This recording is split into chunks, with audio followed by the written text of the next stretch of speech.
Chapter 293. Li Yunxing was taken aback and looked down the pitfall mountain in disbelief. This disbelief wasn't because he didn't know who sent the flying sword. Quite the opposite, he already knew. When he left the pitfall mountain, he saw a small demon heading his way. At the time, Li Yunxing only thought it was a small demon that came to see if there were any benefits, so he didn't take it to heart. He was a true realm demon, he didn't have time to care about small fries. But now, the small demon sent out a flying sword and stuck it in the ground in front of him. What kind of audacity is this? Li Yunxing paused for a moment, then walked to the edge of the pitfall mountain and looked down. Only half of the pitfall mountain was left, but it was still a few hundred meters high. Even with his superior eyesight, he couldn't see very clearly. He only saw the figure of the small demon standing at the foot of the mountain looking up, as if it was trying to see if its flying sword had any effect. It was a small demon that hadn't learned how to fly, not yet at Transcendent Realm. Li Yunxing glanced at it, then went back to look at the flying sword. The flying sword was very deep in the ground before, but now it was trembling as if it wanted to leave the ground.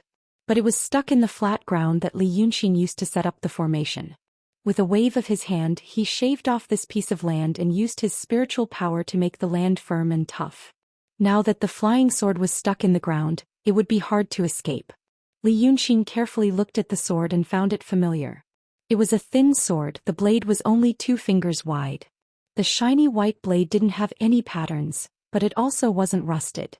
The hilt was long, it could be held with both hands, and there was a thick hemp rope wrapped around the hilt. A few months ago, 2 Kenzo swordsmen were chasing after him, they were wielding a sword like this. But now, this sword that should belong to the Kenzo was in the hands of a small demon, and this small demon could control a flying sword. This meant that this demon knew the Tao of the Kenzo and practiced it systematically. Demons were wild creatures of the world, they did not understand the ethics of the human world. Regardless of whether it was learning to read or write or learning the heavenly will technique, it was much more difficult than learning for humans. However, not only did this demon learn it, but it also mastered it. This meant that it was definitely not self-taught. It must have been a systematic master-disciple education. Li Yunxing immediately thought of a name, Yang Jianzi. Before Xiaowang died, he said that the person he hated the most was Yang Jianzi, who lived in the Yu Kingdom to the south of the Qin Kingdom. There was the word sword in his name, and there was also the word Ti behind it, just like all the cultivators in the world. Could it be a human? Was it someone who knew the will of the sky technique and passed it on to the demons? Damn it. Kenzo and Daotong would never tolerate such a thing, right?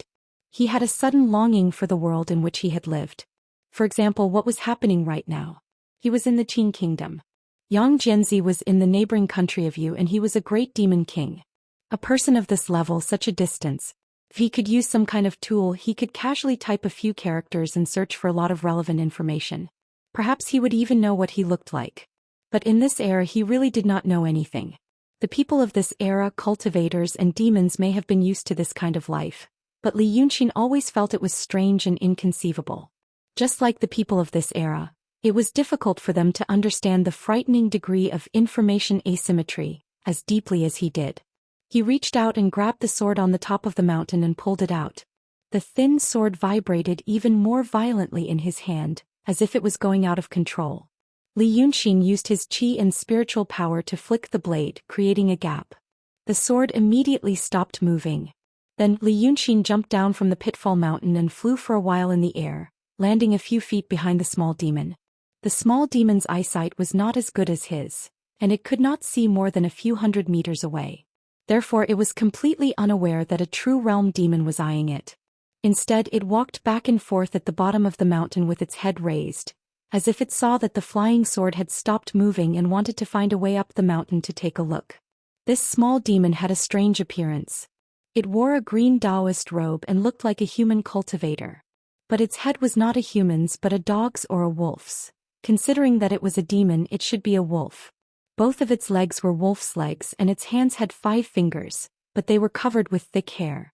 Behind the Taoist robe was a tail. The demon seemed to be very mindful of its tail and from time to time pulled it down as if it wanted to hide it.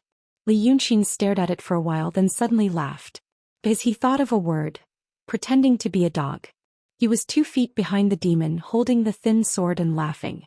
The demon's ears suddenly twitched and it immediately turned around. Seeing Li Yunxin, it was a bit surprised at first, then its eyes fell on the thin sword in his hand and its expression changed. It had a wolf's head, so it was difficult to see any expression. But now it was like an angry dog or wolf, baring its teeth and scrunching up its face. It even made a whining sound, clearly trying to scare people. After such a ferocious incident, he spoke in human language again. "Where are you, a Taoist priest? How dare you take my sword?" Li Yunxin raised his eyebrows in surprise. "You're quite bold, you demon.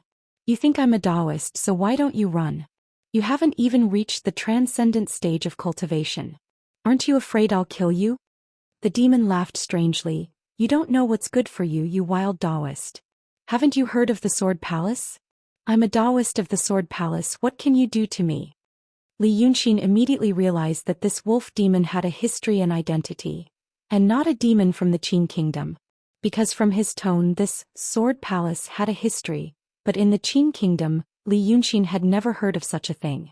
This was like a pillow sent to him when he was sleepy. Thus he smiled and walked over with his sword behind his back. The wolf demon didn't know what he was going to do, but he seemed to care about his image and didn't plan on running. However, he also didn't plan on making the first move because Li Yunxin had taken his flying sword, which showed that his power was extraordinary. Just as he hesitated for a moment, Li Yunxin had already walked in front of him and raised his sword. He used the back of the sword to slap the wolf demon to the ground. Li Yunxin's movements were fast and powerful. In front of him, the wolf demon was like a child without any power to resist. He fell down stiffly and took a while to slowly come to his senses.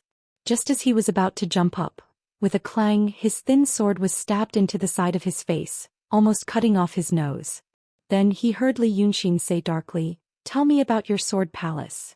The wolf demon appeared very surprised, as if he hadn't expected something like this to happen. Regarding his surprise, Li Yunxin was also surprised. This demon didn't seem like a demon at all. He was more like a human than a human. She would care about her image and hesitate when he approached her. This meant that his mind was more rational than emotional. When encountering something, his rational mind told him to think, "Will I lose momentum? Will I lose face? Maybe that person is just bluffing." Instead of being as simple and direct as a real demon or beast, this was a threat. Then he would charge. What kind of system and education could make a demon like this and even erase his nature? If it were an ordinary demon, wild and hard to tame, he would certainly ask Li Yunxin to spend some more time talking, or even break his legs and pull out his intestines. But this wolf demon was also different. He first tried to get up, but his nose was almost cut off. He immediately stopped struggling and obediently lay on the ground with his face on the ground. While talking about his sword palace, he also made threats. "I am the master of the plain monastery of the Sword Palace. How dare you treat I like this? Disgraceful. Disgraceful. Do you know the Sword Palace of the Yu Kingdom? The master of the Sword Palace is called the Yang Sword Master. He is a high cultivator of the Kenzo. He came to the Yu Kingdom to teach demons. How dare you destroy my flying sword? Seeking your own destruction. Seeking your own destruction." As the wolf demon spoke, he glanced sideways at the crack on his flying sword. If this flying sword was truly the sword he had refined according to the Kenzo method, then it was indeed destroyed. If he wanted to repair it, he would have to pour in a matrix and spiritual energy again.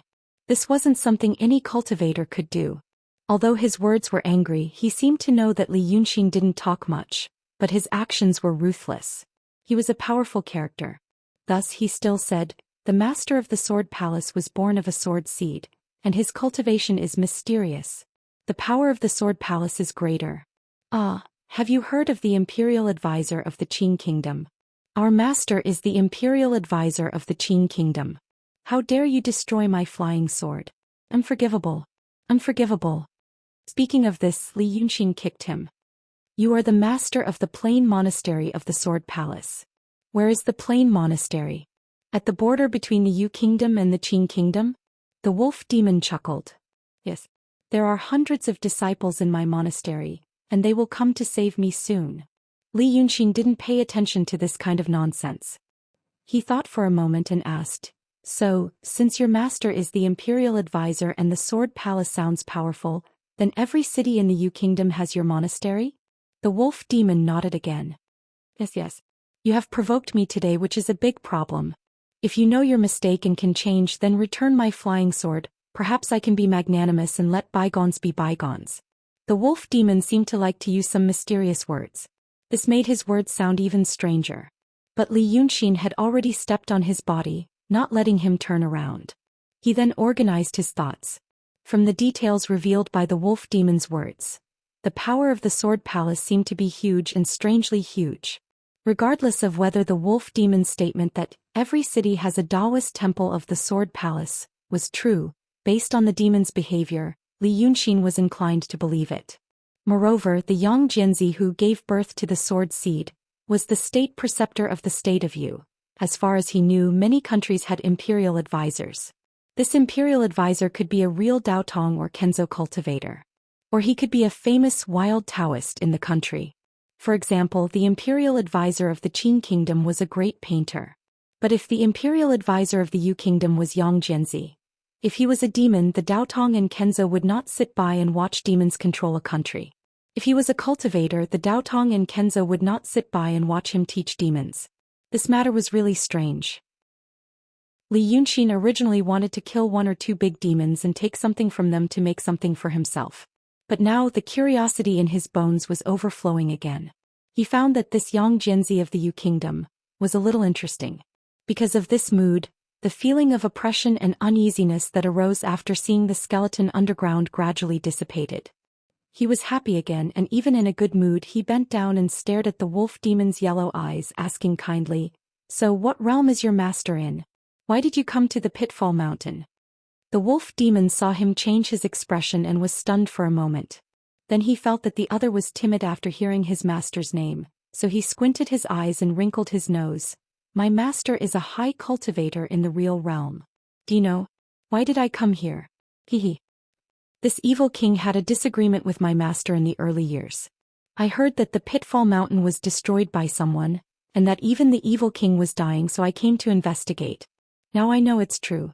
This stone forest mountain with a circumference of hundreds of miles will be under the control of our sword palace. You don't know what's good for you. Don't you know that once I report this matter, it will be a great achievement? In the future I will be appointed as the commander of this stone force." The wolf demon was talking excitedly at first, as if he could do whatever he wanted in the world. But as he spoke he gradually realized that something was wrong, and his voice slowly became softer. In the end he stopped talking and only stared at Li Yunxin with his round eyes for a while. Then he glanced sideways at the severed limbs buried in the pile of rocks not far away. His two furry ears suddenly pressed down and he stammered, "Could it be that you? Pitfall Mountain." As an honest person, Li Yunxin didn't want to lie to this wolf demon. He smiled coldly and said, "The evil king died in my hands. So when you attacked me with that sword just now, didn't you think about this?" The wolf demon pressed his ears and lowered his head even more. "I was just, I saw the spiritual energy around the Pitfall Mountain move again. I thought the restriction in the mountain was activated by itself. So I attacked the eye of the formation to test it." Li Yunxin smiled and rubbed his furry head and said gently, "Good. Now tell me a few sword techniques passed down in your sword palace." Previously, when he spoke gently, the wolf demon thought that he was afraid and wanted to admit defeat. But after hearing Li Yunxin say, "The evil king died in my hands," he realized that this guy could be very scary. Therefore, when he heard his gentle words, he felt that it was even more frightening than his cold tone. Who knew if he would suddenly change his face and tear him apart? So he thought for a long time before saying, "Sword techniques. I don't remember very clearly. I only remember 2 or 3. What?" He stammered and mumbled 2 or 3 sentences, then said that he couldn't remember anymore. But Li Yunxin knew that he just didn't want to say it. Moreover, these 2 or 3 sentences were deliberately mixed up and made mistakes to coax him. However, if a person could change the appearance of a matter to deceive others, it meant that he was well versed in the matter. Li Yunxin heard the wolf demon recite 2 or 3 sentences of the sword technique, and found that the parts that he deliberately made mistakes were the key points. If these details were mixed up, no one would be able to practice it successfully. So he knew, it was indeed the divine heart technique. What a daring young Jianzi. Chapter 294. Li Yunxin thought for a while and the wolf demon felt even more uneasy. He was afraid that this person would suddenly kill him with a sword. These guys were the most abominable. He didn't know the name of the sword palace, so he didn't care. If he was killed, wouldn't he die a wrongful death? But what he worried about didn't happen. Li Yunxin suddenly smiled more kindly. The corners of his mouth curled up, revealing 2 rows of neat snow-white teeth. He reached out and rubbed the hairy head of the wolf demon. Let me ask you again. Is your palace master very famous in this generation? The wolf demon was about to speak when he heard him add, I'm not talking about small fish like you. I'm talking about the grand monster kings. How is your palace master's reputation among the grand monster kings?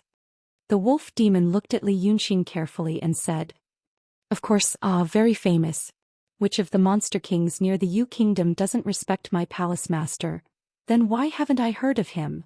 The wolf demon thought, I haven't heard of you either, but naturally he didn't dare to say it.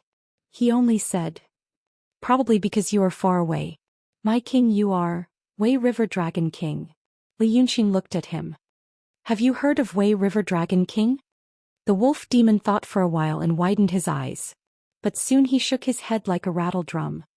No. Then you have heard of him. Li Yunxin picked him up and stared at him. So, the Wei River Dragon King you heard of is the one who has 9 sons of the dragon, but has no magical powers, and even his Taoist field has been forcibly occupied by various monster kings? The wolf demon didn't know what to say. He only felt that this guy could read his mind and knew what he was thinking. Li Yunxin smiled and put him down. You're so silly and cute. Well, now take me to your Taoist temple. You can tell me other things on the way.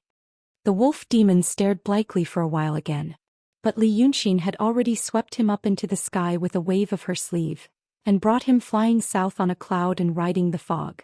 This demon had probably never tried to fly in the air. As soon as he was in the air, he shouted and screamed, wishing that he could cover his eyes with his hands, and almost dropped the rapier in his hand. Li Yunxin didn't care whether he was afraid of heights or not. Instead, he took this opportunity to interrogate him. The monster wolf naturally hemmed and hawed and only said some unimportant things. However, in front of Li Yunxin, his thoughts were even more transparent than a puddle of clear water. In just an hour's time, most of them had been dug out. It was no wonder that Li Yunxin didn't know much about the situation in the Yu kingdom. This was because the Yu state was a small country, only the size of a prefecture in the Daqing state. Next to the Yu kingdom were a few small kingdoms. Squeezed together, they were about half the size of the kingdom of Qing. In Li Yunxin's era of advanced information, many people didn't know how many black-skinned human countries there were in another impoverished continent. Not to mention that far away they didn't even know much about the small countries in the northwest of the country he was in, much less in this era.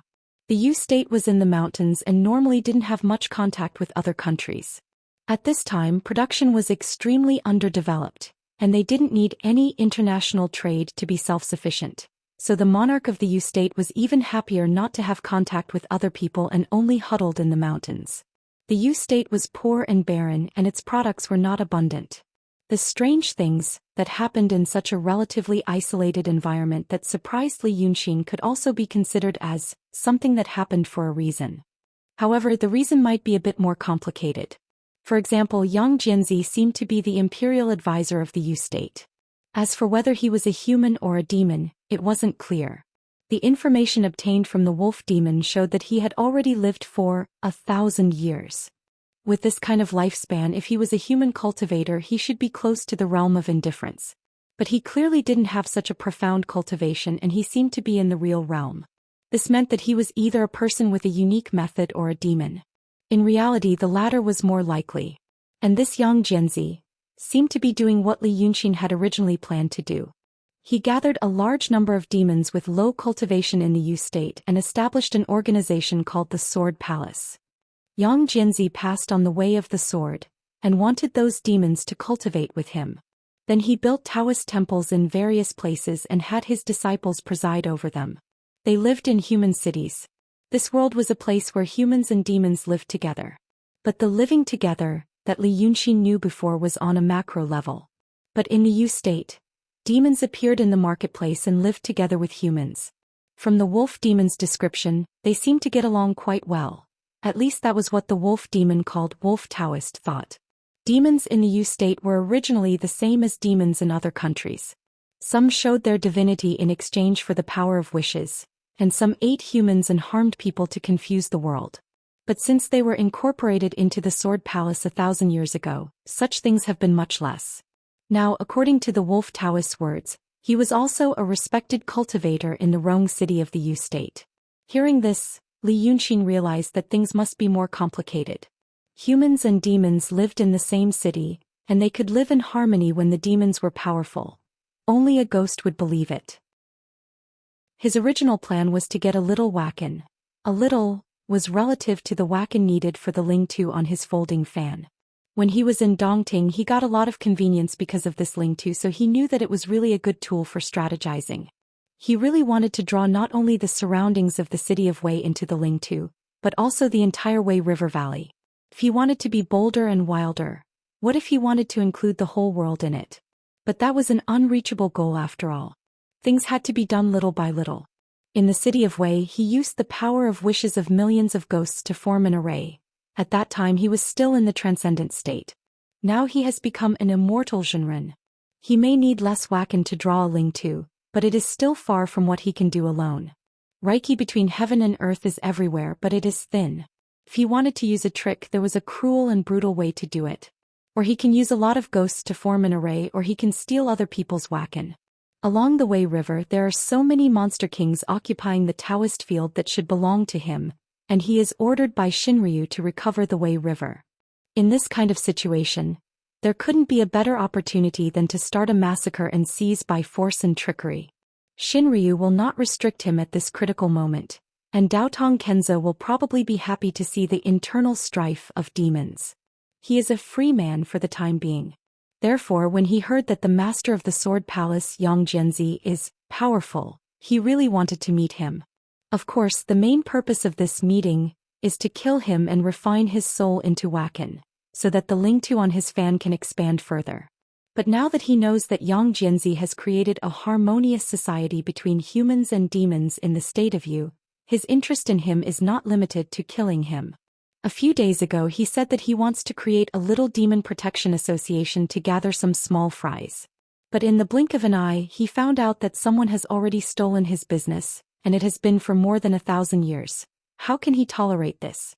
He said that the Wolf Taoist was dragged by Li Yunxin to the plains of Rong City in the state of Yu. He said some words in the sky, intending to scare Li Yunxin away and get rid of this jinx. Who knew that after the other party learned more about the Sword Palace, not only was he not afraid, he became even more interested. The Wolf Taoist complained incessantly in his heart, thinking, he has also heard of the so-called Wei River Dragon King, but only heard. It is said that he is a dragon son who is in the state of perfection, and is not favored by Xinryu. Logically, the entire Wei River should be his training ground, but it has been divided by others. Just from this point it is obvious that he is not a character, so who cares about him? Besides, there is also the Pitfall Mountain in the middle. But now, looking at this guy who calls himself Wei River Dragon King, he does not look like the rumored demon at all. The Wolf Taoist thought that this guy looks temperamental. Maybe he is some great demon who used the name of the Dragon Son to cause trouble. But why did he have to run into him? In another quarter of an hour he can already see the outline of Rong City in the distance. This Rong City is built along the river, and is also called Big and Small Cities. The river it is built on is called Rong River. When the city was built, a big city was built on the east side of the river and then a small city was built on the west side. But as time passed, the population slowly increased, and the big and small cities of the ancient times were included in the larger city, and many of the city walls were torn down. The Wolf Taoist's plain monastery is in the small city. At this moment he can already vaguely see the wide square in front of the monastery. The demon was even more anxious and did not bother to cover his eyes. He only said to Li Yunxin, "You really want to go to my place? What I said is true. Even if you want to cause trouble, I am afraid you will not get any benefits in this Rong City. Be careful not to lose your life." But Li Yunxin just grinned at him. "I like danger and excitement, and I like to see people in trouble." After saying this he stopped in the air, riding on the cloud. "But look at you. Are you afraid that I will kill you and pretend to be you to harm people?" The Wolf Taoist blinked and was about to say something. Li Yunxin had already raised his hand and threw a sword into his hand. "Then I will give you a treasure so that you can be at ease." This Li Yunxin's words and actions are not according to common sense. The wolf Taoist only felt his hands sink, and a sword appeared in front of him out of nowhere. When he looked at the sword again he gasped, "It is really a treasure sword. It is a small sword. Including the hilt, it is only as long as an adult man's forearm. But the blade is wider than his thin sword and the sword body is thicker. The bright sword body is densely covered with feather patterns. Under the sunlight the feather patterns seem to flow on the sword body. In fact they are really flowing. But the feather patterns are not the patterns left by fine steel after repeated folding and forging, but are all formed by the talisman of Dao Tong. This thing was collected by Li Yunxin when he was in the city of Wei. That day when he fought with Yun Zi, the Taoist in the true state used a great nether formation made of 36 spiritual children holding swords to protect his body. After he killed Yun Zi he took all his treasures except the treasure mirror of arcane light, and the talisman of the great nether formation, which is this small sword. If activated by Dao Tong's secret method, this sword can also transform into 36 spiritual children to form a formation. But it is not a formation and only used as a magic weapon to kill enemies. It is also indestructible and extremely sharp. This is a magic weapon of the Taoist in the true state. For demons it is a rare treasure, not to mention this wolf demon whose cultivation has not reached the transcendent state. The wolf Taoist held this magic weapon, looked at the treasure and then looked at Li Yunxin, really not knowing what he is planning. But Li Yunxin smiled and reached out to rub his head. "So you took this treasure of mine and let me stay in your temple for a while. Come, let me teach you, inject your Reiki into this sword. Be careful, just follow these talismans. Yes, do you feel anything?" As he spoke he reached out to the wolf Taoist's pulse, forced out his Reiki and put it into the sword without any explanation. The wolf Taoist was not willing, but how could he fight against a great demon in the true state? When his arm went numb he was already subdued by Li Yunxin, and could only watch as Li Yunxin inject his Reiki into the sword. Soon he felt his body was emptied as if his Reiki was sucked away by the talismans on the sword. But Li Yunxin did not stop and only said to himself, "Look like this, you left a mark on the formation on the sword. Although you can't activate the magic circle on the sword, you've attached your name to the sword. In the future when someone with a high level of cultivation obtains this sword and carefully examines it, what do you think will happen?" The wolf Taoist certainly did not know and could only stare at him, feeling that he was about to become an empty bag. Only then did Li Yunxin let him go and threw the sword to him. "First you'll find the mark of immortal Dao Tong on it. You'll know that this is Dao Tong's magic weapon. And it's a rare treasure, others won't easily give it to you. When your palace master sees this thing he'll probably praise it. Then you'll find your mark. Oh, that's incredible. Who would give you this thing? There must be something going on between you and the person who gave you this thing." Li Yunxin spread out his hands. "So tell me, are you secretly colluding with Dao Tong to do something shameful?" The wolf Taoist was stunned for a while and then he understood. He immediately held the sword and shouted, "How can Palace Master believe this kind of thing? He won't believe it." Li Yunxin smiled. "Right. He probably won't believe it. But he'll always feel uncomfortable. For a small fish like you, once the big shots feel uncomfortable, your future will be over. Who will give you important things to do?" Hearing his words the wolf Taoist felt that something was wrong. But his brain really could not figure out what the problem was and he could only stare blankly again. Li Yunxin patted his shoulder. "So be good. I'm going to Chengdu to do something and I won't give you any trouble. I'll leave after I'm done and this treasure is yours. Isn't that great?" After a long time the wolf Taoist asked suspiciously, "Are you telling the truth?" Li Yunxin blinked. "I'm not a liar." Chapter 295. But regardless of whether Li Yunxin was an honest and reliable young man or a liar, Taoist Wolf could only accept the reality for the time being. He felt that he might have run into bad luck. He wanted to make a great contribution but he ended up encountering such a jinx. He did not know whether he should be happy about getting the sword or worried about being entangled by this person. But Li Yunxin did not care about his feelings at all. After saying that he rushed down with Taoist Wolf. In the blink of an eye, they had landed in the backyard of the Pingyuan Monastery. From the sky he saw the layout of the Pingyuan Monastery. It was a luxurious courtyard with 4 entrances. In front of the front hall was a wide square paved with blue stones. There were some figures on the square, probably the Taoist priests who cleaned the monastery.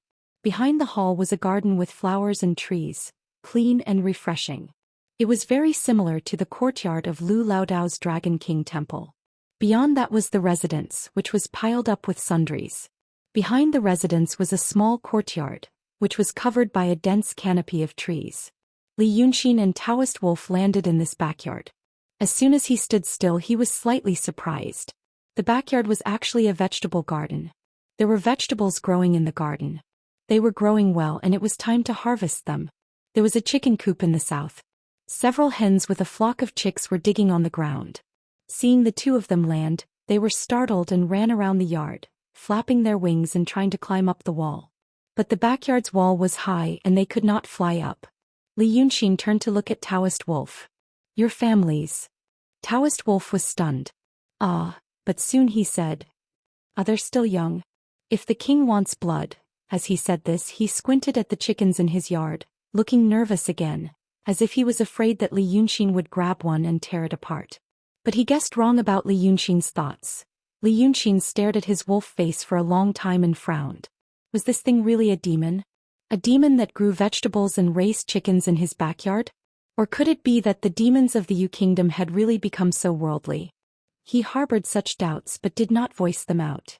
Instead, under Taoist Wolf's uneasy gaze, he walked around the backyard and looked around. He hadn't felt this way in a long time. When he first arrived in the city of Wei, he stayed at Lu Laodao's Dragon King Temple. At that time his state was low and his ocean of qi and mountain of snow was sealed. So he lived a happy life like an ordinary person, although he found joy in hardship. He and Lu Laodao ate together, drank wine at night and admired the moon. During the day he would wander the streets and alleys, occasionally flirting with pretty girls and chatting with them. Later on, things happened one after another and he lived like a savage. He didn't have the chance to satisfy his appetite, so he could only eat the food prepared in the Dragon Palace. Although he had the body of a Yin god demon, and his need for food was not as strong as that of humans, but in his original era, many people ate not only to fill their stomachs, but also to satisfy their appetite. In this world, what kind of enjoyment was more convenient, fast, and approachable than good food? Therefore, after suffering these days, when he saw the scene in the yard again, a kind of comfortable tiredness suddenly soaked his mind. Li Yunxin leaned against the thin bamboo fence of the vegetable garden and looked at the lush green vegetables for a while. He turned to look at Taoist Wolf and sighed slightly. I don't eat your chicken. But I eat something else. Do you have any good food in Chengdu? Get some for me.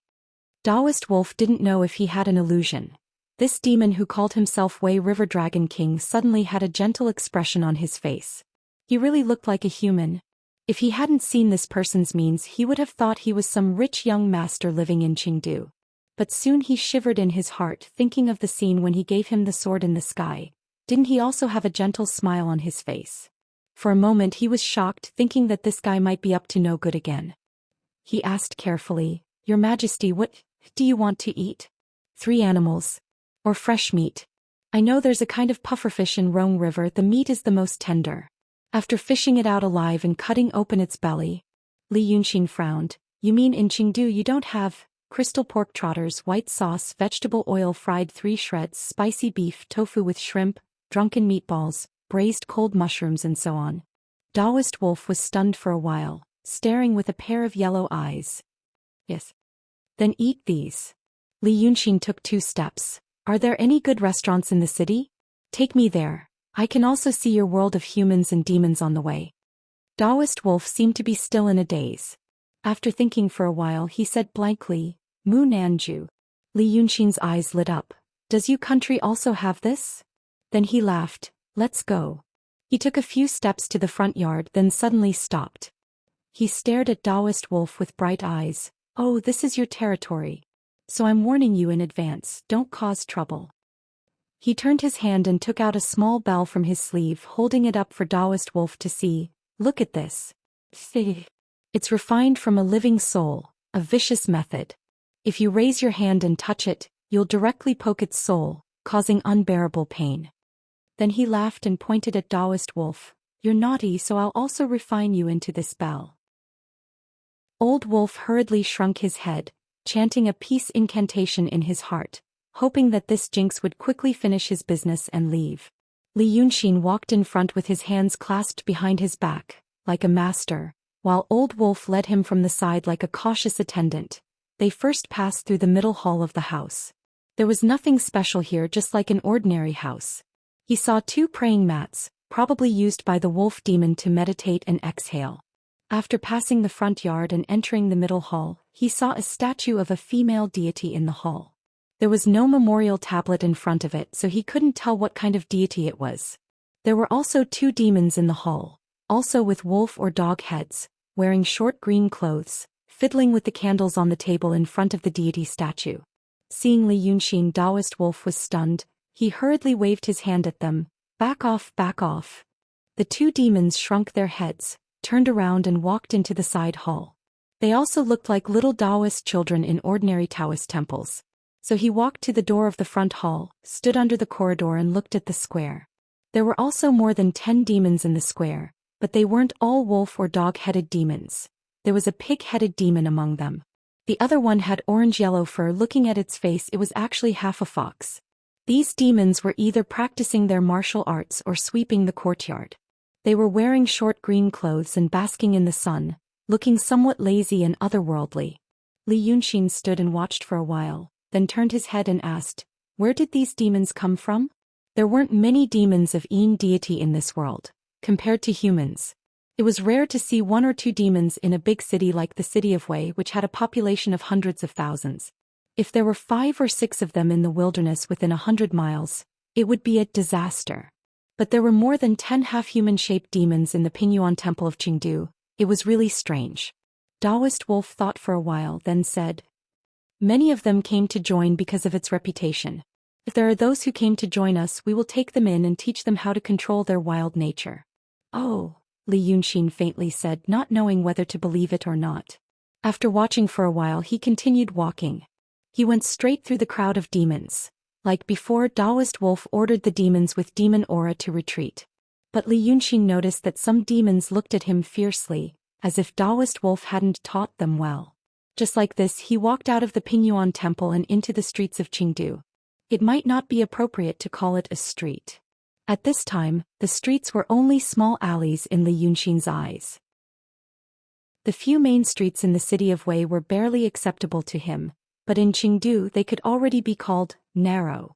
A road could probably allow a carriage and 3 or 4 people to pass side by side. The road was also a dirt road full of potholes. But there were lush trees along the road. The dense shade of the trees covered the sky above the road, leaving only spots of afternoon sunshine, which was a bit wild. But the houses on both sides of the road slightly surprised Li Yunxin, because they were built quite sturdy. There were rivers flowing between the city of Wei and Qingdu, and there were also forests around. So most of the houses were made of wood, which was convenient to get materials. The rich people in the city of Wei liked open and majestic courtyards, and the doors and windows were big and open with exquisite hollowed patterns. Ordinary people also had big windows. If they didn't want to use oiled paper or cloth, they would leave them open, and in winter they would close the windows. But that way it was not very ventilated. Every winter people in the city would suffocate because they lit a fire to keep warm. However, the houses in Qingdu he saw now were different from those in the city of Wei. Few people opened their windows to one side of the street. Even if they did, it was a low window. If the people inside the window wanted to look out, they probably had to lower their bodies and kneel on the ground. And the small window was only as wide as 2 palms, barely ventilated. But there must be a door. But it was also low and narrow. The door was thick, and most people's door frames were made of stone instead of wood. In this era of underdeveloped productivity, it was really a luxury to use heavy stone as a door frame, for civilians. It seemed that they were guarding against something. But looking at the people on the roadside, Qingdu was not comparable to the city of Wei. It was a small city. So there were not many people on the street. But although there were not many people, there were still people walking. Some were pushing one-wheeled wooden carts, and some were walking in groups of 2 or 3. He saw dozens of pedestrians along the way. Although they were a bit disheveled and dirty and their clothes were shabby, he could tell that they were poor people who did hard work. Their expressions were naturally not lively. It was the kind of expressionless people who had been tortured by life. But Li Yunxin often saw this kind of expression on the faces of the people in the city of Wei, so it was not strange. Some doors were open and people were standing or sitting by the door in a daze, basking in the sun. When they saw Li Yunxin, they looked at him curiously, but when they saw Taoist wolf, they hurriedly avoided his eyes and some would hide in the house. This was normal. Many people in the city of Wei had this kind of reaction when they saw an officer or a bailiff. And Taoist wolf was a demon. It was already peaceful. That surprised Li Yunxin. Taoist wolf said that demons and humans had been living together for a long time in the state of Yu. Now it seemed that it was true. So those sturdy and low houses, in fact, were they built like this because the people in the city were still guarding against demons? He walked and looked and soon turned a corner. At this time something new happened. First he heard a woman's cry. The voice was panicked and helpless, as if something terrible was about to happen. The voice was blocked by an old tree at the corner of the street, and he could only hear the voice but not see the person. Li Yunxin raised his eyebrows and quickly walked over. Previously, Taoist wolf almost did not speak beside him. Only when Li Yunxin asked him questions would he answer a few words in fear. Now seeing that Meng Qi was interested, he hurriedly followed. My king, not this way. Li Yunxin waved his hand and stopped under the tree at the corner of the street so that he wouldn't be seen by people over there. Then he pulled the wolf demon back. Let me see what's new, he said with a smile. Behind the old tree was another side street. The houses were the same style as the main street they just walked through, but they looked a little more dilapidated. Probably because the people living here were not as rich as the people on the other street. There were fewer stone door frames and some people used thick log door frames instead. The woman who shouted was one of the houses on the street. She was a short middle-aged woman, dark and skinny, as if the water in her body had been dried up by time. In fact, this was the appearance of most women in Chengdu that Li Yunxin saw. What made her voice sound panicky and helpless was that the door of her house had fallen down for some unknown reason. A door as thick as a finger was lying on the doorway. She was speaking in the dialect of Chengdu. Therefore, after listening carefully for a while, Li Yunxin realized that most of the time she was shouting what to do, and then cursing the neighbors for not helping. She couldn't fix the door by herself, and even if she wanted to, she didn't have the right tools to do it. It was afternoon and the golden sun shone on the street and the walls. The behavior and expressions of the neighbors she complained and cursed were a little strange in Li Yunxin's eyes. Normally the neighbors should help in this kind of thing. But no one paid attention to her. The house on the left listened to her shouting for a while, and then slowly retreated and closed the door tightly. The house on the right looked at her through the crack of the door. Li Yunxin had good eyesight and saw a man and a woman behind the door who looked like a couple. The man looked a little reluctant and twice he wanted to go out. But both times the woman behind the door reached out and pulled him back. The man turned his head and said something to his woman, and the woman also said a few words. Soon the man didn't insist, just sighed and also retreated and closed the door, as if he had something difficult to say, and made a difficult decision. Li Yunxin was not in a hurry and stood there for a full hour. During this time, four people passed by on the street. Seeing the scene in front of the woman's house, they were slightly stunned and then quickly walked away. It seemed that they didn't want to provoke anyone. So, the sun was getting more and more westward. The sky was getting redder, and the woman looked more panicked and afraid and began to knock on the door of her neighbor. But no one came out and they didn't pay attention to her. After another quarter of an hour, the woman seemed to be tired and ran back to the door of her house, sat on the door and wailed in despair. Li Yunxin withdrew his gaze and looked at the sky. Then he said, "Let's go." Chapter 296. Taoist wolf was puzzled by his unfathomable way of doing things. But Li Yunxin left without any hesitation. After a while he talked about other things with Taoist wolf as if he didn't care about what happened just now. Taoist wolf walked with him for a while. Finally, when he saw the brown wooden sign of Munan Ju on the other side of the street, he couldn't help but ask carefully, "Your Majesty, is actually a human cultivator?" Li Yunxin turned his head to look at him and smiled. "Why do you think so?" Taoist wolf was afraid of his smile.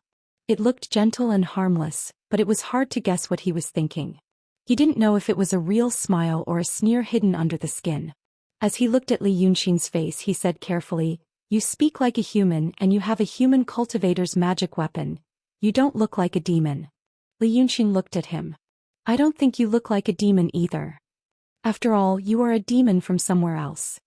Taoist Wolf paused and thought for a while. The Sword Palace of Yu Kingdom is not a place where ordinary demons gather. Our palace master's cultivation is mysterious. He began to speak carefully again. Li Yunxin understood what he meant. He wanted her to realize how powerful the Sword Palace was, so that she would retreat in the face of difficulties. The wolf demon guessed that he was a human because he was looking at the woman. Li Yunxin ignored him. He walked a few more steps and stopped in front of the branch of Munenju in Rong City of Yu Kingdom. The shop's appearance was no different from the shops in City of Wei. The decoration was also typical of the City of Wei of Qin Kingdom. On the streets of Rong City, it was quite different and especially eye-catching. Li Yunxin looked at it for a while and frowned slightly. It was not because Munenju was out of place, but because it also existed in Rong City. This was not his time. Chain restaurants and the like were commonplace. In this era, productivity was low and purchasing power was low. The business environment was not the same as in his previous era. He used to think that it was very rare for Munenju to have its main branch in the City of Wei and branches in the 4 prefectures of the City of Wei. Now that she heard Taoist Wolf say that they had even driven to Chengdu, she was really surprised. How did they manage the logistics, human resources and capital management? After looking around for a while, he walked in and found that the layout of the restaurant was the same as the Munenju he often ate in the City of Wei. There was no one in the shop, only 2 assistants sitting by the counter, dozing lazily in sharp contrast to the numb and sleepy people on the street outside. He only looked up when he heard footsteps. As soon as it saw Li Yunxin and the wolf demon behind him, it immediately perked up, but it wasn't out of panic or fear. A waiter knocked on the counter with his knuckles. The shopkeeper got up from behind the counter and greeted them with sleepy eyes. "Oh, you two are here. You two are here." That was what the innkeeper often said, regardless of whether they were regular customers or not. But when the shopkeeper rubbed his eyes and looked carefully at Li Yunxin, he was slightly stunned. Then he showed a look of surprise and said sincerely, "Oh, it's you, young master." Li Yunxin was also stunned. He was familiar with this shopkeeper. At that time he shocked prefectural magistrate Lu Laodao to death, and then went to Munenju in the city with Lu Laodao for a meal to relieve Laodao's hunger. After eating, he went out and found Inspector Yin Pingji waiting for him in the hall on the first floor talking to him. At that time, the shopkeeper thought that he and Lu Laodao might be the nobles that Inspector Yin was familiar with, so he not only exempted them from paying for the food and drinks, but also sent someone to deliver another meal to the Dragon King Temple. Li Yunxin had a very good memory, so he remembered this person. Then he remembered that Inspector Yin called him Old Wang that day, and after a slight daze he smiled and cupped his hands. "Shopkeeper Wang. Long time no see. Why are you here?" "Yes. Why did he come here?" He didn't see Shopkeeper Wang before, so he didn't look at the 2 waiters carefully. Now he looked at the 2 waiters in the shop again and he found them familiar. He must have seen them in the shop in the City of Wei before. It was only a few days since the Taoist priests of the Langya Cave entered the City of Wei, sealed the city and then came to the burnt city. It was understandable that one of these acquaintances had something to do and escaped. But now, all of them had escaped. Li Yunxin glanced at the shop again. This time he saw the person behind the wine cabinet in the corner. He was also familiar. After he planned to kill the 9th young master and Ling Kongzi, he talked with Qing Liangji, who possessed the child beggar in another branch of Munenju in the north of the city. And now the person behind the wine cabinet in the shop. It was the shopkeeper of that branch. Behind the wine cabinet, that person nodded at Li Yunxin from afar and cupped his hands. Li Yunxin exhaled softly and stopped her footsteps without batting an eyelid. He turned his head slightly to look outside the door. At this time, shopkeeper Wang also returned the greeting with a kind and friendly smile. It was really like meeting someone from the same hometown. His tone was warm and intimate.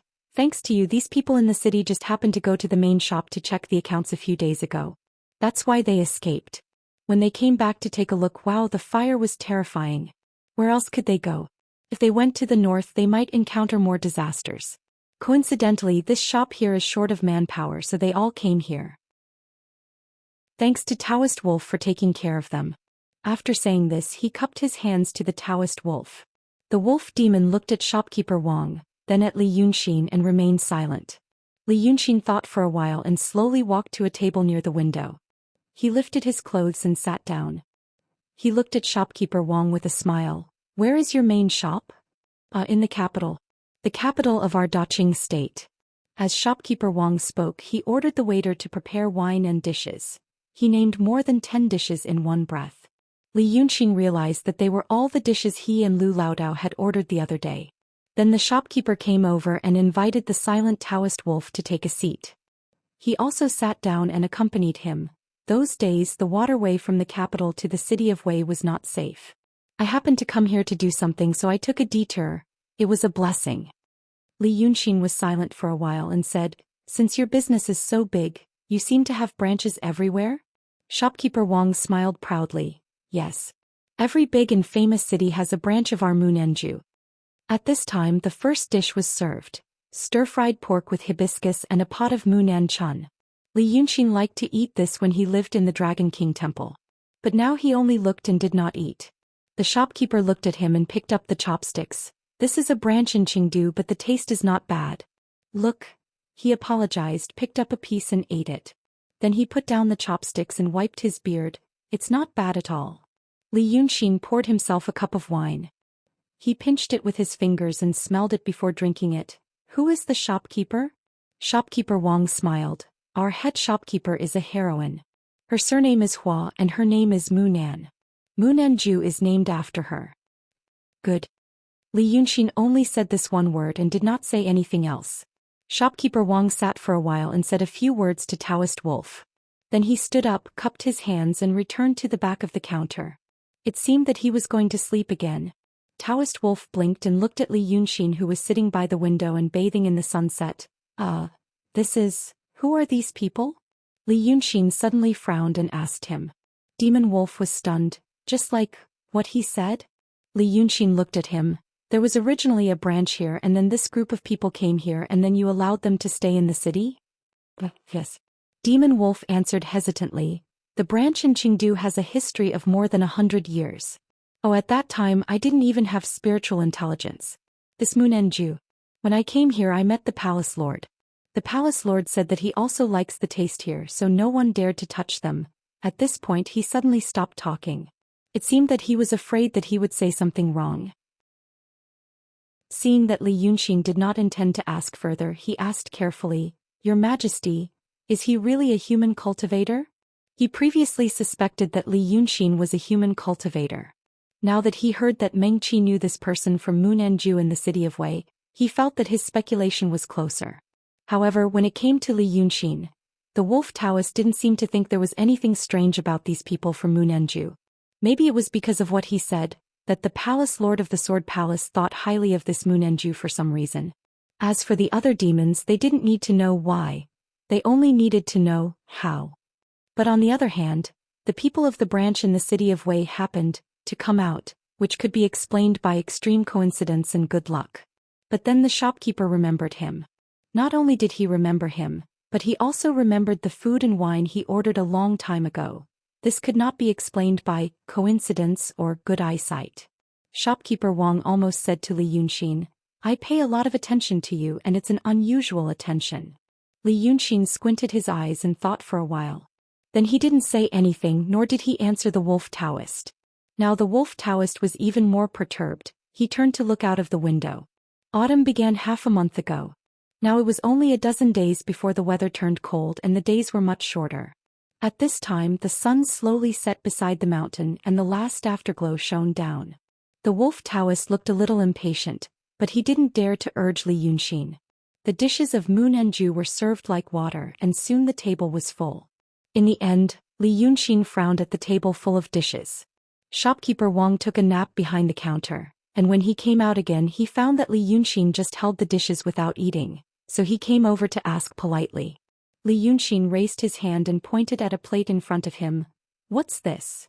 Shopkeeper Wang took a look and blinked. "Phoenix Eye White Jade Silk?" "Looks like it. But the Phoenix Eye White Jade Silk of Munenju in the city of Wei is made of dried longan and chicken shreds. How can you coax me with shredded mushrooms?" Li Yunqing leaned back in the chair and raised his hand to draw a circle. "The table is full of meat and vegetables, all made of vegetarian dishes. Shopkeeper Wang, do you think I'm a rabbit?" Shopkeeper Wang listened to his words and laughed. "Young master is an expert. Such a table full of vegetarian dishes. Ordinary people can't even taste it. But young master can tell with one look, so you're a person with taste. Li Yunxin smiled. What's going on? Shopkeeper Wang looked at Taoist Wolf and smiled. It's like this. Our state of you has a sword palace law. It said that Palace Master Yang Jianzi cares for the common people, and thinks that humans and demons are all living things in the world. And demons are born of birds and beasts. Therefore all living things are equal. Don't eat each other. He stroked his beard and paced a few steps. At first, this sword palace law said that humans can only eat grains. As for the demons, they also needed to eat grains. But later, the nobles in Zhanghua, the capital of the state of Yu, felt that meat is more delicious, so they ignored it. Since Yang Jianzi is the state preceptor of the state of Yu, they could only acquiesce. Therefore, the people of Zhanghua can eat whatever they want, but not in front of demons. But here we don't have any nobles in the capital, so we still follow the sword palace law. Since that's the case, our Munanju can't break the law. We have to look at the big picture and take care of the feelings of the demon cultivators. Because of this, young master saw this table today. Try it, the taste is really good. Li Yunxin was stunned for a while, then looked at Taoist Wolf. Is that true? Taoist Wolf hesitated for a while and said, about this, well, we don't care if they eat at home. It's fine as long as they don't eat in front of us. Li Yunxin sighed and pointed at Demon Wolf. You're a fundamentalist. You can't be a fundamentalist. Since people respect your feelings, how can you not respect other people's feelings? Look at this restaurant, look at what it has become. Did the chef in the back of the kitchen need time to study all these different vegetable dishes? Doesn't he need energy? You're wasting good resources. Why don't you use them to build a beautiful society where humans and demons live in harmony? Demon Wolf stared at him, not daring to speak, and could only look left and right. Unexpectedly, Li Yunxin clapped his hands again. Good. When I came here, I saw you raise chickens in the yard, and you told me there's a kind of pufferfish in Rong River. Shopkeeper Wang hurriedly said, Oh, so Taoist Wolf is also an interesting person. We don't have the good fortune to enjoy the pufferfish in Rong River, but the Taoists often ask us to cook them and send them to them in private. I think Taoist Master Wolf has good intentions for the young Gongzi, so the young Gongzi should have a taste. Taoist Wolf couldn't sit still anymore and suddenly stared at Shopkeeper Wang. This is a noble guest. How can you fix these vegetarian dishes? Take it away and change it to chicken, duck, beef and mutton. Go. Shopkeeper Wang hurriedly shrank his head and quickly left. Li Yunxin narrowed his eyes and looked up and down at Taoist Wolf, who couldn't sit still anymore. So you call the shots in Chengdu? Is there an official of the state of Yu? Demon Wolf hurriedly said. Yes, they are all living well. Waiting. So there are laws of the state of Yu. Li Yunxin smiled and poured himself another cup of wine, but it seems that the law of the Sword Palace is more effective than the law of the state of Yu. Chapter 297. The Wolf Taoist didn't know what he meant, but he still wanted Li Yunxin to back off. Even if he couldn't back off, at least he shouldn't hurt him. So he hesitated for a while and said, After all, there are always more people. We demons are small in number, so we can't be weak. Fortunately, our Palace Master Yang Jianzi has a profound cultivation. In fact, people in Rong City get along well with demon cultivators. Good. You're right. Li Yunxin looked out of the window. It was already dark and there was only a trace of the sun on the horizon, but it soon faded. But he was not in a hurry. Instead, he waited calmly for the waiters to remove all the vegetarian dishes in front of him and replace them with another one before he started to eat. The wolf demon had something on his mind, so he couldn't eat well. After eating a few mouthfuls, he stopped eating and thought about how to get away. But Li Yunxin ate and drank heartily. Seeing this, the wolf demon was even more convinced that he must be a human cultivator. Many of his actions and habits were completely different from those of demons, which couldn't be faked. This Li Yunxin ate and drank very happily. After waiting for another hour, he finally felt like he had regained some of his humanity. He no longer looked like a savage who ate raw meat and drank blood. Finally, he drank a pot of mu nanchun and put down his silver chopsticks. Looking out of the window, it was completely dark. At least the first half of the night, the city of Wei was brightly lit. There were people coming and going on the main street, and lights were lit on the porches and under the eaves. Even if it couldn't be compared with his era, It was still bright in this era. But now it was nighttime in Rome City, the street was dark, and the only light source came from the stars and the moon. But he seemed to enjoy this early autumn night. Sitting by the window of Munanju, he squinted his eyes and felt the cool breeze blowing in through the window. He was enjoying it, but the wolf Taoist looked even more restless. The wolf demon turned his head to look out of the window from time to time, as if he was a little uneasy about. The sky was completely dark. He wanted to urge Li Yunxin to leave quickly, but he didn't dare to say it out loud. After fretting for a while, he began to say some useless things. For example, the night view of the plain monastery was beautiful, and it was even more beautiful at night. Why not go back early to enjoy the night view? But this Munanju's shopkeeper and waiter were probably acquainted with Li Yunxin, so they removed the leftovers from the table and served him several plates of fruits. He said that because he ate meat today, he felt like he was going against the teachings of the Sword Palace head, so it was best to eat some dried fruits to clear his stomach and get rid of the impurities. Li Yunxin picked up the fruit and ate it for a while. After an hour, he finally got up. First, he cupped his hands in greeting to the shopkeeper and the waiters of the Southwood Inn. After exchanging a few polite words, he gently fanned himself and walked out of the Southwood Inn. The impatient monster wolf finally heaved a sigh of relief and was about to lead Li Yunxin back to Pingyuan Taoist Temple. The two of them walked for a while in the narrow streets of Chengdu. Li Yunxin found that the doors and windows of every household were tightly shut. She couldn't see any lights in any of the houses, and she couldn't hear any voices in any of the houses. Then he walked to the corner of the street where he saw the wailing woman. Li Yunxin stopped and thought for a while. He turned around and walked to that street. Behind him, Taoist Wolf became anxious again. "Pai King, where are you going?" Li Yunxin turned his head and looked at him in the darkness. "I saw that woman crying in the afternoon." "Why do you think she was crying?" Taoist Wolf was stunned. Probably because the door was broken." "I think so too, but I think there might be some other reasons." Li Yunxin said, "I can't sleep when there's something on my mind. I have to go and see what's going on before I can feel at ease. Do you want to come with me?" He continued walking after saying that. Taoist Wolf followed him. But his tone was slowly different. My king, why don't we go back to the temple? I'll tell you more about the Sword Palace. There's a treasure in my temple. It's a relic left by an immortal thousands of years ago. Don't you want to see it?" "My king, you're just passing through Chengdu. Why do you care about those people?" He only spoke his own words, but Li Yunxin ignored him. Not long after, the two of them saw the old tree at the corner of the street. Its thick canopy stretched towards the sky in the night, as if there was a terrible secret hidden under the tree. At this time they finally heard some sounds. The sound came from afar like the sound of crying and quarreling. But the noise and crying in the afternoon was the woman's one-man show. Now the noise and crying were from a group of people. Just like in the afternoon, Li Yunxin stopped under the tree and turned to look at Taoist Wolf. "Oh, you're a wolf. Logically speaking, wolves have better hearing than humans. Won't it be better if you cultivate into a human form?" But the wolf demon wasn't in the mood to discuss these things with him. He just casually agreed and tried to persuade Li Yunxin to go back. Then he heard Li Yunxin say, "So you always want to take me away because you heard the noise here and don't want me to come here to cause trouble?" Taoist Wolf was startled. Just as he was about to speak, Li Yunxin had already looked ahead. He saw the dozens of demons in the square in the front hall of the temple in the afternoon. Some of them left a deep impression on him.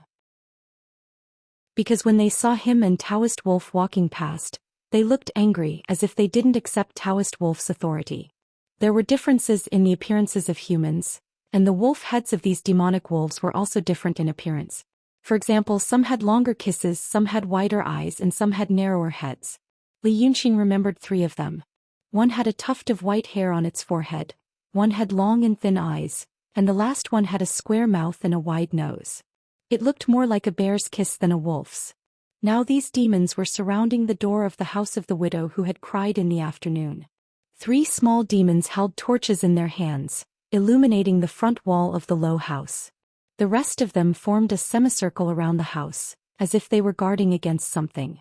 And the door of this house was already open. It seemed that they had found a way to fix the door in the afternoon. But it wasn't secure and now it was torn down by the demons. But the demons didn't enter the house after tearing down the door, because in the afternoon, the woman sat in front of the door and cried. She kept shouting something. She was speaking in the dialect of Qingdu. Li Yunxin slightly frowned and listened carefully for a while. Then he realized that she was shouting something like, "You cannibals, master teacher will make you die a horrible death." Li Yunxin was stunned. It was different from what he thought. Judging from the way the woman behaved in the afternoon and the layout of the houses along the street, Lin Xianxia thought that it was to prevent demons from eating humans. For example, at night, demons would go to the street to find food and eat humans. Therefore, every family lived in such houses, hoping that they could stop the demons from coming. But now the scene seemed to be very different from what he thought. Now these dozens of demons could easily pull this woman out and eat her. And this woman was crying with confidence in front of these strange creatures, and even had the mood to say something like, "Die a horrible death."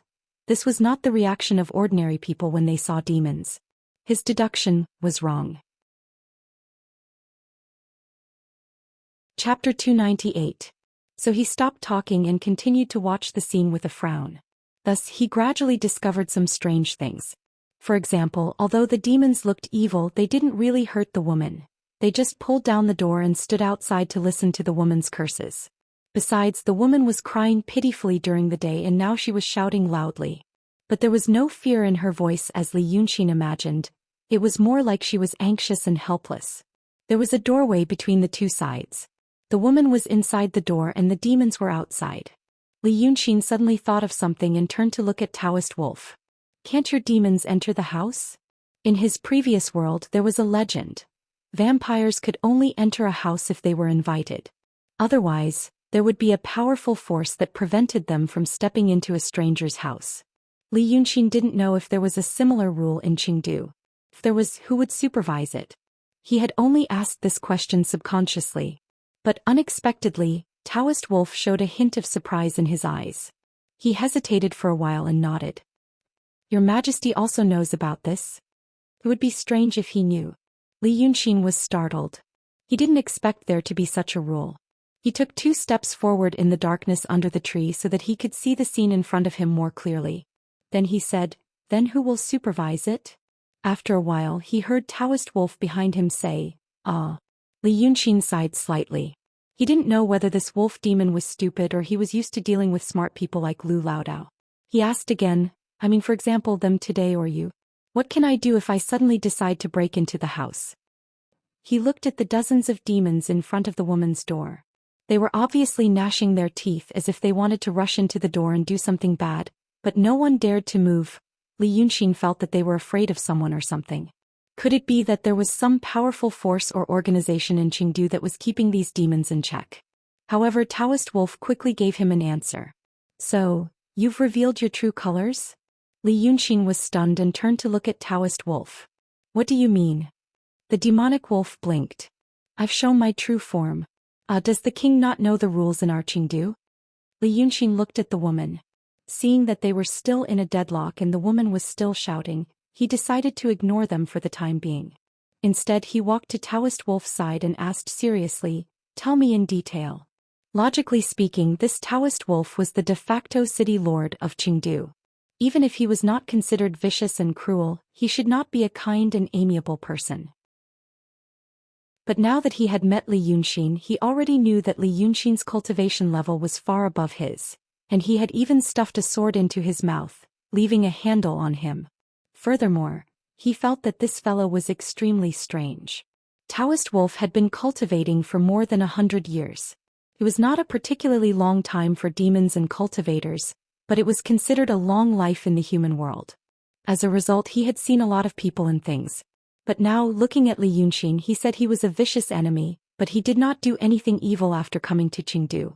He said he was a harmless cultivator. The first time he saw him was at Evil King's Pitfall Mountain, and he claimed that he killed Evil King. At first, Taoist Wolf thought he was a demon, but later he speculated that he was a human cultivator. Because of this hesitation, he did not dare to act rashly. Li Yunxin asked him many things to figure out the background of the Sword Palace in Qingdu. Didn't the demonic wolf also figure out Li Yunxin's background through the questions and answers? But it was hard to say whether what he touched was what Li Yunxin showed him on purpose or what he mistakenly thought. At this time, Li Yunxin asked him about the rules in Qingdu. Taoist Wolf wanted to deceive her, But he suddenly had a change of mind and thought that he had a good idea. Therefore he paused, glanced at the dozen or so fiendish demons in the deep night and told Li Yunxin the truth. Your Majesty, you don't know. There is a rule in our country of you. This rule is a long story. It was set more than 1,000 years ago when the country of you was just established. Taoist Wolf hid in the shadow of the big tree, hiding his thoughts, and said to Li Yunxin in a calm tone, "It's this demon that can't enter people's houses. For example, the dozen or so demons you see now. If they really want to break in, they have to show their true forms. But even if they show their true forms, they are still demons that show their true forms, so they still can't enter. If they insist on breaking in, once they enter the door, their cultivation and spiritual wisdom will be immediately abolished, and they will become ordinary beasts. They have to come out again to recover their cultivation and spiritual wisdom. That's the scene you see now." Taoist Wolf said while looking at Li Yunxin, "This rule is the law of nature in this country of you. As long as it's under the rule of you, it's effective. When in Rome, do as the Romans do, there are no exceptions. Therefore you see they make a big fuss, but the demons don't dare to enter. That woman also doesn't dare to come out. That's why there's such a rule. If a person walks on the street at night and gets eaten by demons, it's not considered a violation of the rules of the Sword Palace. This rule was set by our palace master." After saying this, Taoist Wolf carefully looked at Li Yunxin. He wanted to judge whether this Li Yunxin was a demon cultivator or a human cultivator. If a demon cultivator knew about this, he would think about it for a while, wondering if he could stay here for a long time. If a human cultivator knew about this, he might even be happy. But he found that Li Yunxin didn't have any reaction. After hearing his words, he suddenly became silent, as if a huge problem had appeared in his mind. Taoist Wolf waited for a while, for a full quarter of an hour. He found that Li Yunxin was still silent. Finally, he couldn't help asking, "What are you thinking about, Your Majesty?" Li Yunxin looked up at him in the darkness, frowning slightly. "You call this a rule?" Taoist Wolf was stunned. He didn't expect him to ask about this, so he said, Of course it's a rule. Haven't you thought about who set this rule?" Taoist Wolf was stunned again. Then he looked at Li Yunxin strangely. "A rule is a rule. Of course it's there since that day, right? It's probably decided by heaven and earth, right?" Li Yunxin shook his head and said no more. He realized that he shouldn't talk about this with the wolf demon. Perhaps it would be better to talk about this with Lu Laodao. Because this wolf demon had the typical thinking mode of this era. He didn't seek to understand a lot of things. In his era, people knew a lot of knowledge and learning. He was also trained to think about why and the more essential reasons behind the phenomena. Because he had received systematic and practical education, he knew that the operation and development of everything in the world had its own internal mechanism. It couldn't be explained by saying, "It's supposed to be like this." For example, this wolf demon only knew how to cultivate. He didn't think about why wild beasts could develop spiritual intelligence or cultivate. It had been like this since ancient times, so he was already used to it. People in this world also had the same thinking mode. Many things didn't seek to understand, and they were too lazy to think about the deep reasons behind them. Anyway, with the experience passed down from generation to generation, it was enough to know how to do it. Therefore, the wolf demon thought that rules were rules, even if the rules looked a little strange. However, in Li Yunxin's world, he knew that although many things in this world were different from his previous world, the basic pattern was roughly the same. For example, he used a talisman to draw a handful of salt. Although this sounded magical, if one seriously studied the way of painting and understood the principles behind it, they would realize that this process was quite perfect and reasonable. The only difference between this world and his was that some fundamental laws had changed. But if the cultivators of this world went to his world and saw a man crawling into an iron box, twisting it, pressing on the iron box, and then running away, even if they didn't understand the reason behind it, they would still find it miraculous. Therefore, he knew that many things in this world also operated according to certain rules. He knew all the rules, so he could use common sense to explain many seemingly magical phenomena. But the problem was, it seemed that he couldn't explain the matter in front of him. Within the borders of the Yu Kingdom, would a demon cultivator become a wild beast without spiritual intelligence when he ran into a human's home, and then become a demon cultivator when he ran out? This kind of rule was too magical even in this world, and it was very much like a story made up by those ignorant people in the secular world based on their own imagination. Li Yunxin tried to explain this matter according to some of the principles of cultivation and formations he knew, but in the end he realized that it was impossible to explain. This kind of rule didn't make sense. For example, in his original world, someone had said to him, "In this city, you only need to clap your hands and you can fly." This completely surpassed his understanding of the rules of this world. Li Yunxin let out a light breath and a bold inference appeared in his mind. Perhaps this rule didn't originate from heaven and earth, but from people. As for who it could be, there was a similar question that had been hidden in his heart for a very, very long time: the temporary imperial residence in the Dragon Palace. He was very surprised when he first heard this matter from Lu Ling, because the temporary imperial residence and the Dragon Palace also surpassed his understanding of the rules of this world. It was as if someone had forcibly embedded such a thing into this world, making it seem strange and abrupt. Of course, this strange and abrupt was something that only he could understand, because it was very similar to the construction of a home in his previous world. Li Yunxin was silent under this old tree for a while, and then he let out a light breath. He had an inference in his heart, but he wasn't very sure. There was another thing in this city that people of this era were used to, but he found strange. He planned to connect the two. Chapter 299. So he suddenly turned to Taoist Wolf and said, "Then let's go and have a look. It's the first time I've encountered such a strange thing." As he spoke, he was about to walk over there. Unexpectedly, this Taoist wolf pulled his sleeve from behind. "Your Majesty, you can't go." Li Yunxin turned around abruptly and stared at him sternly. Only then did the wolf demon realize that he had lost his composure in a moment of desperation. He hurriedly let go of his hand as if he had been electrocuted. But he still said, "Your Majesty, you can't go. Touch me one more time and I'll immediately refine your soul." Li Yunxin stared at him for a long time until a layer of sparkling sweat seeped out of this Taoist wolf's nose. Then he said, "Why can't I go?" The wolf demon hesitated for a while, then raised his hand to scratch his furry ears and sighed. "Bless your Majesty. Bless, how should I say this? Are you a human cultivator or a demon cultivator?" Li Yunxin thought for a while. "What do you think? If your Majesty is a demon cultivator, I really don't know whether I should say this or not. If your Majesty is a human cultivator, maybe it's okay to say it." Taoist Wolf stared at Li Yunxin in the darkness for a while. His eyes reflected a faint green light because of the fire in the distance. Then he said, "But I think, your Majesty is a human cultivator, right?" "Whatever you think," Li Yunxin said casually. "Hurry up and get to the point." The wolf demon thought that Li Yunxin had admitted it. So he suddenly puffed out his chest, no longer as timid and weary as before. Instead, he showed some of the imposing manner of the Lord of Qingdu City. "Then your Majesty should know one thing. In this Qingdu City, I'm not completely in charge now." Li Yunxin thought for a while. "So the magistrate's office in this city is also in charge?" The wolf demon shook his head. "I'm not talking about this. Those officials and bailiffs in the secular world can't control us. It's been like this since I took over Qingdu City. I'm talking about the dozen demon cultivators that your Majesty saw in my Pingyuan monastery in the afternoon. They were the ones the king was looking at right now. Your Majesty might not be able to guess the details. Let me explain it to you in detail. That means they don't always listen to you. Or it could be said that your ideals are different and to a certain extent you're just a figurehead. Am I right?" Li Yunxin interrupted him. The demon wolf was ready to give a long speech, but he didn't expect Li Yunxin to say everything he wanted to say, in just 3 sentences. He was stunned for a moment before he exclaimed, "Huh? How did you know?" Li Yunxin smiled. "It's just child's play. What does that have to do with the present?"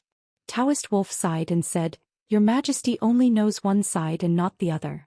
My Pingyuan temple is a registered Taoist temple in the Sword Palace. In terms of status, it was equivalent to the government of Qingdu in the secular world. Since I'm the Abbey Dean, I'm also a registered cultivator in the Sword Palace.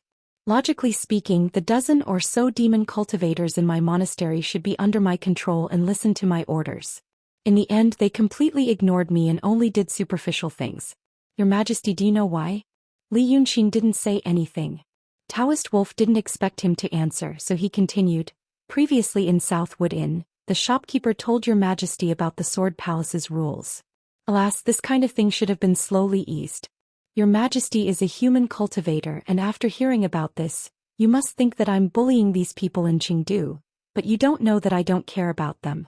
Your majesty also saw that I have chickens and ducks in my backyard. Who cares about eating or not eating? It's the dozen or so that your majesty saw. Who are they relying on? Us. Taoist wolf sighed. It's Taoist jackal. Oh, there's also Taoist jackal. Li Yunxin thought for a while, then said, so you want to say, before you took over Chengdu it was Taoist jackal who was in charge. Now that you're here, although he's no longer in charge, he incited these dozen or so demon cultivators to make trouble for you. Speaking up to this point, he paused. Don't tell me. When Taoist jackal was in charge, he was what I call a fundamentalist. He didn't allow people to touch living things. After you came here, he began to imitate the style of the capital, thinking that it's okay to eat meat at home? Goblin Wolf hurriedly said, yes, yes. Your Majesty, how do you know this? It's just an old-fashioned plot. Li Yunxin sighed. Tell me in detail. Your sword palace and Taoist jackal. In fact, at this time, Li Yunxin began to be interested in this sword palace. So much so that he thought he could spend more time here. Because the more places he went and the more things he saw, the more he realized that there were many secrets in this world. If this world was originally a piece of white paper, then no doubt in these thousands of years, it had been profoundly and comprehensively changed by some people. This world was not what he thought it was. The traces left behind by some former existences seemed to be everywhere. At first he planned to imitate the dragon god and quickly kill a few big demons to frighten the small fry. But now he realized the value of Yang Jianzi, the palace master of Sword Palace, seemed to be more than just a character that could be killed. Taoist Wolf was a little hesitant about his proposal. But Li Yunxin said again, what are you hesitating for? Now at least in this Chengdu under this tree I'm the knife and you're the fish. If you're obedient, maybe you'll become a salted fish. Whether it's here or in the Sword Palace, you still have a chance to turn things around. If you're not obedient, he raised his hand and pointed there. There are still a dozen waiting for me to interrogate them. If I were you, I'd take care of the present first. Only when you're alive can you talk about the future. Taoist Wolf's eyes shifted between Li Yunxin and the dozen or so demon cultivators. Finally, he sighed and shook his furry ears. Alas, forget it. I came to Chengdu 50 years ago. Chengdu is a small city on the border of the Yu Kingdom and deep in the mountains. Although it's only 1,000 li away from the capital, it's actually surrounded by mountains. Transportation is very inconvenient. It should be a barren land. But the nobles in the capital say that the soil and water in Chengdu are good and like to use the soil and stones here. Thus, the king thinks that most of the people in Chengdu are doing this work. After leaving the city and walking for another 20 li, there are a few mountains. At the foot of the mountains is a stone mine called Hongling. The young and strong people in the city all work there, mining the soil and stones. I don't know what the people in the capital use them for. This task was entrusted to me by the Sword Palace. They've been mining for hundreds of years. The reason I came to Chengdu is to supervise this matter. Let's talk about Taoist Jackal. Before I came here, he was in charge here. Later, he made a mistake and was summoned back to the capital to see the palace master. Then he was dismissed. But after I came here, I slowly found out that Taoist Jackal had escaped from the capital and gathered a group of demons to occupy that Hongling. He's a fugitive, but no one in the capital came to catch him. My cultivation level is lower than his, so I can't do anything to him. And I heard he has a backer. Hearing this, Li Yunxin smiled. He liked this kind of thing. He liked this kind of complicated matter where all the parties were involved. If the water wasn't muddy, how could he fish? So he asked, backer. What backer can make you unable to do anything to him? Instead, he roped in all the demon cultivators in your monastery? According to what you said, you were sent here by the Sword Palace. Does the Sword Palace not care about this matter? Taoist Wolf clapped his hands. The king is right. But after saying this, he hesitated. He glanced at Li Yunxin a few times and stammered, speaking of what reliance? I don't know either. I only heard Taoist Jackal say that he has a very high cultivation level. Even he respects him. That Taoist Jackal is at the transformative stage, even he has to bow down to him. Li Yunxin thought for a moment and laughed. Ah, you're worried that I'm that person. Then there was no need to think too much. Not really. Go on. A quarter of an hour had passed. The situation on the other side of the street changed again. There was a fire at the end of the street. It looked as if a group of people were rushing over with torches. However, according to the Sword Palace law that Taoist wolf mentioned, no one was allowed to go out at night. He didn't know if it was a human or a demon. Seeing that it will take some time for the fire to reach the woman's room, Xianxia is not in a hurry. He turns his head to look at the wolf monster again. The wolf demon composed himself. What I'm thinking is that Gao Xiu should also be a demon cultivator. A few years ago, people in the capital city were no longer prohibited from eating living things. In fact, there were also signs of this in the prefectural cities below. When I first came to Chengdu, the city was more lively than it is now. There were people in the city who slaughtered pigs and sheep in their own homes. I also like to eat blood, so of course I'm happy to see this, so I raised chickens and ducks in the backyard. But later, that Taoist jackal came back, colluded with that demon cultivator and gathered a group of demons and became like this. It's not just our Chengdu, other prefectural cities are also like this. I can't understand, what is the background of the person that Taoist jackal relies on? He dares to openly oppose the Sword Palace. Thus, until now, it was really difficult. I want to go to the capital city to see the palace master, but how can I see the palace master whenever I want to? I don't understand. If something big really happens here and the palace master is alarmed, he will probably pay attention to me. Saying this, he couldn't help but look at the situation in front of the woman's door, and then quickly withdrew his gaze. Xianxia also turned his head to look. At this time he could clearly see who it was. It really was a person, and not an ordinary commoner. The person in front was a well-built man dressed in black and wearing a square bird feather hat. There was a dark red patch on his chest, and on it was written the word constable in the language of Yu. Although the style of the clothes was different from the style of the Qin kingdom, Xianxia guessed that this was probably the constable of Yu. The peacock plume was not something that could be seen everywhere, and only officials with status could use it. For example, the senior constables of the Qin kingdom could only use a pheasant plume. Behind this constable were a dozen officials, and looking at their clothes, they were the constables of Yu. Naturally, Yu was not as wealthy as the Qin kingdom, and it was obvious from the clothes of these officials. Furthermore, the official clothes they wore seemed to have not been touched for a long time. Xianxia's eyes were good, and he could even see the creases on the clothes. They had probably been hidden for a long time and they only wore it tonight. Chapter 300. And behind the constables there were other people. They didn't wear official uniforms, but they all had weapons in their hands. For example, iron chains, iron rulers, sticks, short knives, and so on. Seeing that they weren't ordinary people, Xianxia realized that they should be the constable's assistants. Constables and constables were official laborers with proper organization. But they couldn't handle all the big and small matters in the city, so they kept unorganized assistants and assistants. And most of these people weren't good people in the past, it was obvious from their expressions. There were more than 100 people in this group. They walked over with torches but didn't say anything. There was only the sound of footsteps, weapons clashing, and the crackling of the torches. They quickly walked to the dozen or so demon cultivators and stopped about 10 steps away, looking at them silently in the light of the fire. Xianxia raised his eyebrows, realizing that tonight was going to be interesting. Because this group of people didn't say anything. As the saying goes, a dog that bites doesn't bark.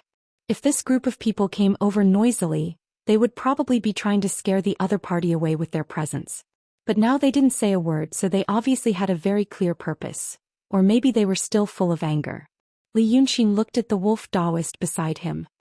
He found that the wolf demon was staring intently at the situation over there, and his nose even twitched slightly. This kind of twitching was not sniffing. Instead, it was the wrinkles on the nose caused by the beast lifting its upper lip and exposing its teeth when it was angry or demonstrating its power. Xianxia had seen many cats and dogs in his previous life, so he was very familiar with this reaction. This meant that this wolf Taoist was also hiding some emotions that were about to explode, and now he was so eager that he accidentally revealed them. He suddenly understood. So this wolf demon was not as stupid as he thought. But his sudden appearance had messed up his plan. He thought for a moment, smiled in the darkness, and said casually, "If these people and the demons fight tonight, it will be a big deal." Oh yes. Taoist Wolf was still staring at that place attentively, answering him casually. Even his beard was tucked in front of him.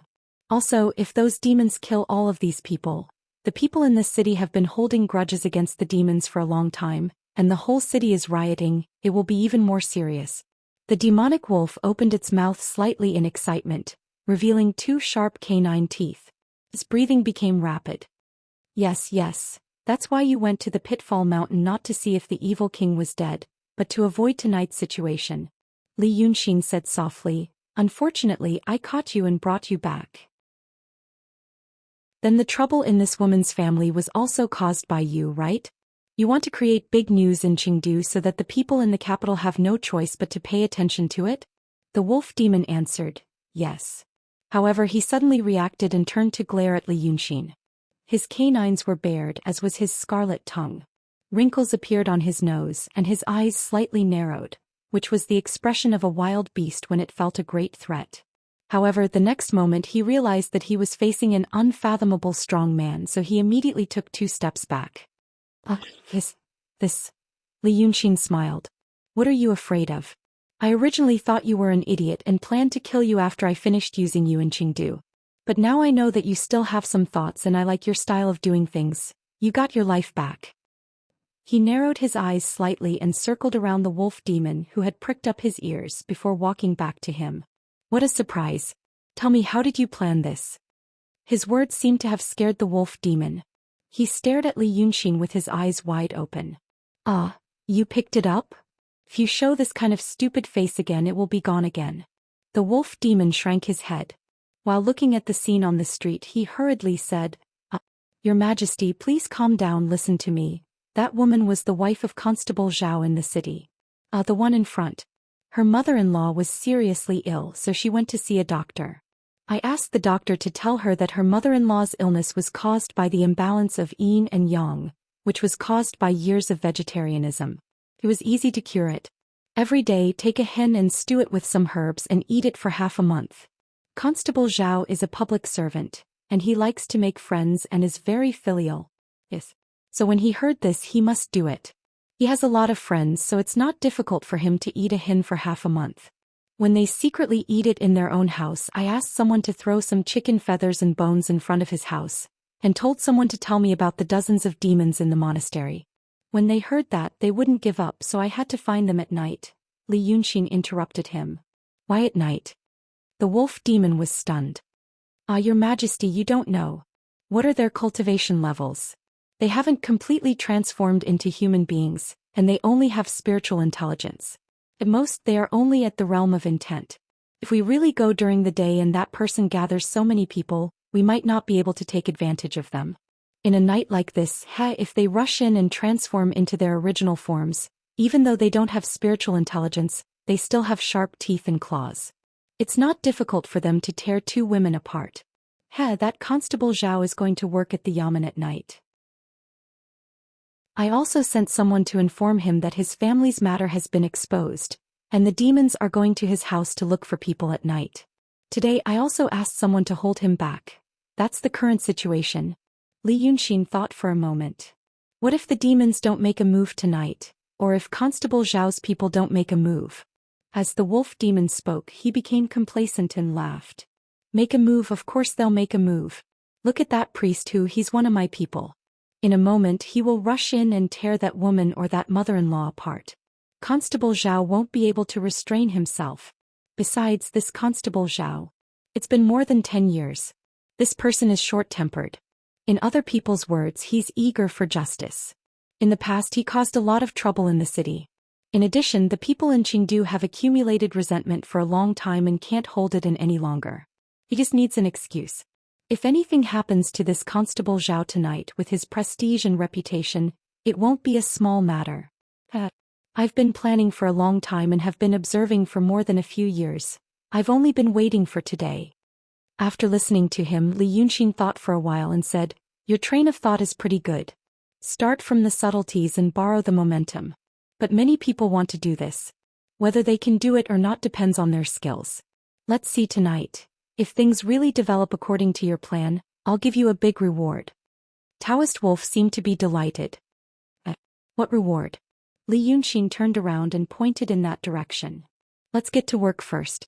He was so straightforward. It seemed that he really didn't mind what Taoist wolf did. This made the wolf demon hesitate. He looked at Li Yunxin. Your Majesty, are you really not going to blame her? That woman is going to die. I can't save everyone in the world. Mortals will die eventually. It's just a matter of whether they die for a good cause. Tonight she will die for a good cause. Do it. His voice was emotionless, calm and cold. The wolf demon thought that this person was really a cultivator. If not a Daotong cultivator, then a Kenzo cultivator. It was said that only the cultivators there would act like this. Compared to demons, they were cold and calm, rarely cruel and tyrannical. Now that things had come to this, he didn't think too much about it. His hands formed some sort of incantation gesture and he gently blew on it. Then when Li Yunxin saw the fox-headed Taoist who among the dozens of demons, his ears suddenly pricked up. At this time, the two groups of people had been confronting each other for a while. The leading wolf demon was asking why these people dared to go out at night, and threatened to capture and kill all of you if you don't disperse. However, the people holding weapons did not retreat. They seemed to have calculated that the demons were weak. Although one of them could tear several of them alive, a group fight was not a one-on-one fight. Their realms were not high, so if they fought they would only end up with injuries on both sides. Li Yunxin sighed in his heart. This was power. If the people in Qingdu hadn't accumulated resentment for a long time, these people wouldn't have such resolute courage. Although courage and impulse were intangible, they could turn a coward into a boor, and make him do things he didn't even dare to think about before. The demons shouted angrily, but the people didn't care. So the demon cultivators also realized that there was something wrong with these people tonight. They weren't cowering like usual. The leading wolf demon was a little smarter. He knew that there might be some other inside story. These people seemed to come prepared, but they didn't know what other tricks they had. It wasn't easy for animals like them to cultivate spiritual intelligence, and now they had just taken human form. When demons took human form, all their cultivation was spent on this form. Only when they had a human form could they open the meridians of a human, and then they could better practice the techniques of cultivators. So this was actually the weakest stage in the process of cultivation. They could only rely on their strong bodies and they couldn't use much of their spiritual power. But in the future, when they fully took human form, their cultivation would advance by leaps and bounds. Dealing with these people would really be like killing ants. So, when these dozens of demons faced these silent people, they actually wanted to retreat. Li Yunxin saw through the wolf demon's thoughts and thought more highly of this wolf Taoist. He had grasped the right time to do this. At this moment, wolf Taoist made a hand seal, and Taoist whose body suddenly changed. His body suddenly shrank.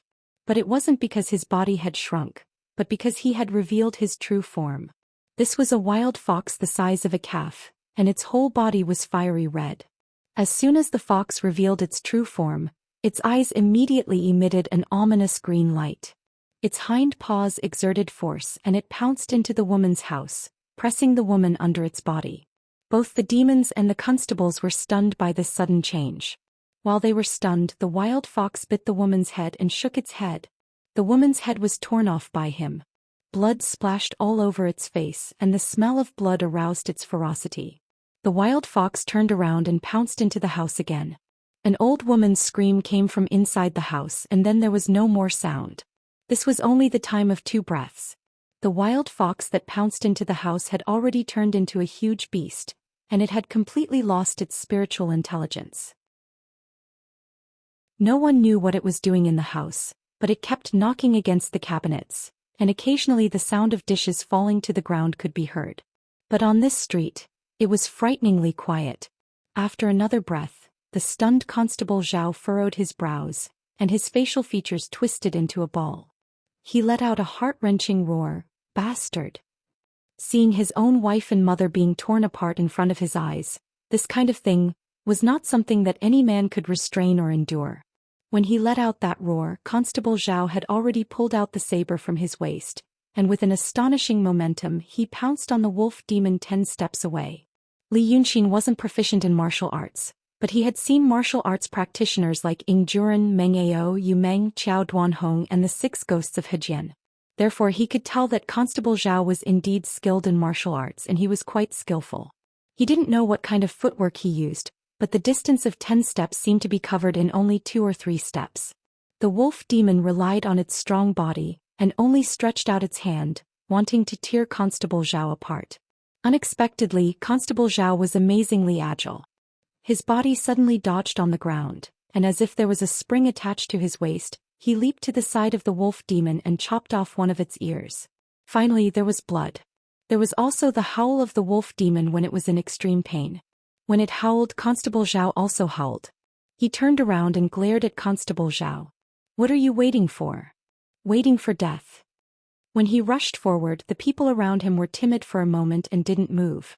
Only when his saber struck the wolf demon, coupled with such an angry rebuke, did those people seem to realize that these fiendish demons were not invulnerable to swords and spears. They immediately came to their senses and pounced forward while shouting. At this point, the situation finally turned out the way that Taoist Wolf wanted. Taoist Wolf's eyes were filled with joy. He watched with bared teeth and concentrated his attention. Therefore, he didn't notice that Li Yunxin, who was beside him, was swaying slightly. He also didn't hear the subtle sound that seemed to be the sound of iron chains colliding. The battle between nearly 100 people and the demons lasted for a long time, but it wasn't always intense. Constable Zhao's saber gave the others the courage to pounce forward, but they weren't as skilled in martial arts as Constable Zhao. The demons' spiritual power was weak, but their bodies were strong. A saber slash only left a small cut on their bodies. It was difficult to injure their muscles and bones. Therefore, not long after, there were heavy casualties. More than 10 corpses were left on the street. If the demons had killed more than 10 people at the beginning to establish their might, these people would have scattered like birds and beasts. But now that they had been killed, everyone knew that this city was either a human city or a demon city. Seeing blood today, no one would let it go the next day. Therefore, they began to think of other ways. Fortunately, they were prepared. They fought and retreated at the same time. Unexpectedly, they took out 2 long iron-tipped spears that were more than 10 feet long. These weapons were considered powerful weapons in the army of this era. In a narrow street like Chengdu, they were comparable to the machine guns used by Li Yunxin in his time. As soon as these weapons were taken out, 2 demons couldn't retreat in time and were immediately pierced through. However, they didn't die immediately. They pulled the spears and let them pierce through their bodies as they pounced forward. Fortunately, they were exhausted in the end and were hacked to death by the people behind them. Li Yunxin looked at this scene and slightly raised his eyebrows. They were all under the command of that Constable Zhao. This person must have been in the army before. Seeing how he commanded these dozens of people to advance and retreat methodically, and how he used the 2 spears, he was completely different from ordinary martial artists. The demons were riled up. They shook their bodies and reverted to their original forms.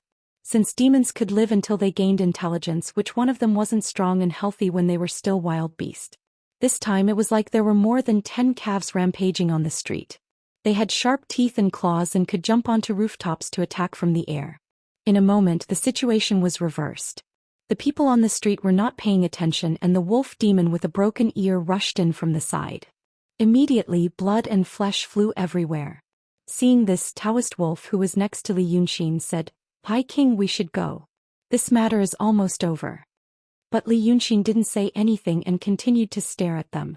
The wolf demon was stunned and followed his gaze. He found that he was staring at Constable Zhao from the beginning to the end. At this moment, Constable Zhao had become a bloody man. There were several wounds on his chest and back, and the way he wielded his saber was also out of shape. Li Yunxin looked at him and said softly, "Let's watch again.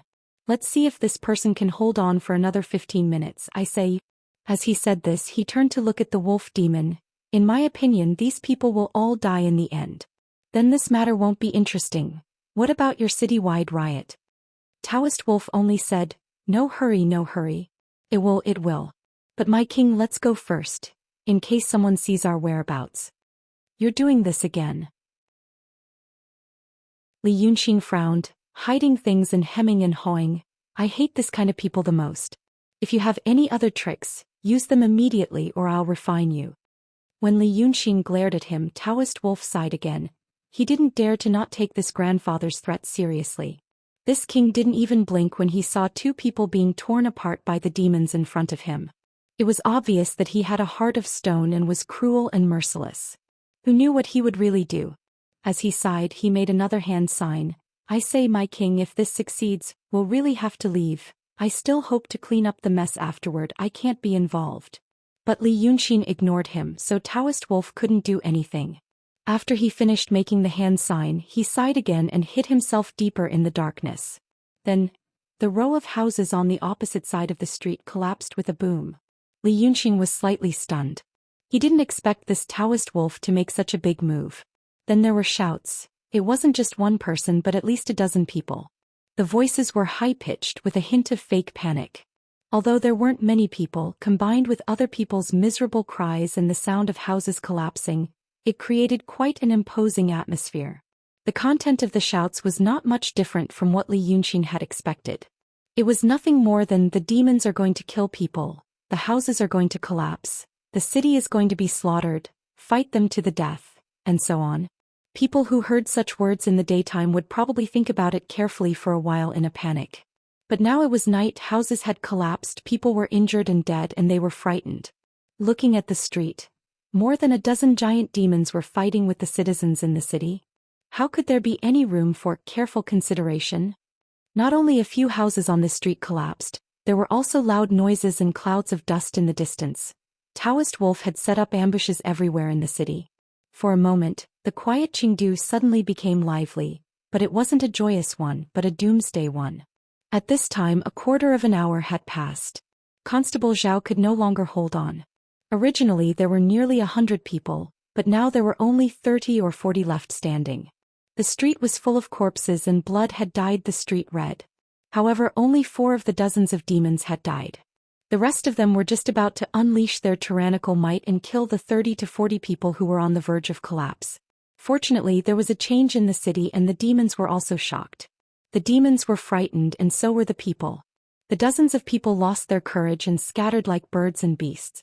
2 people supported Constable Zhao and wanted to leave, but the one-eared wolf demon pounced on them and killed them with 2 claws. Then it shook its head to tear off Constable Zhao's head.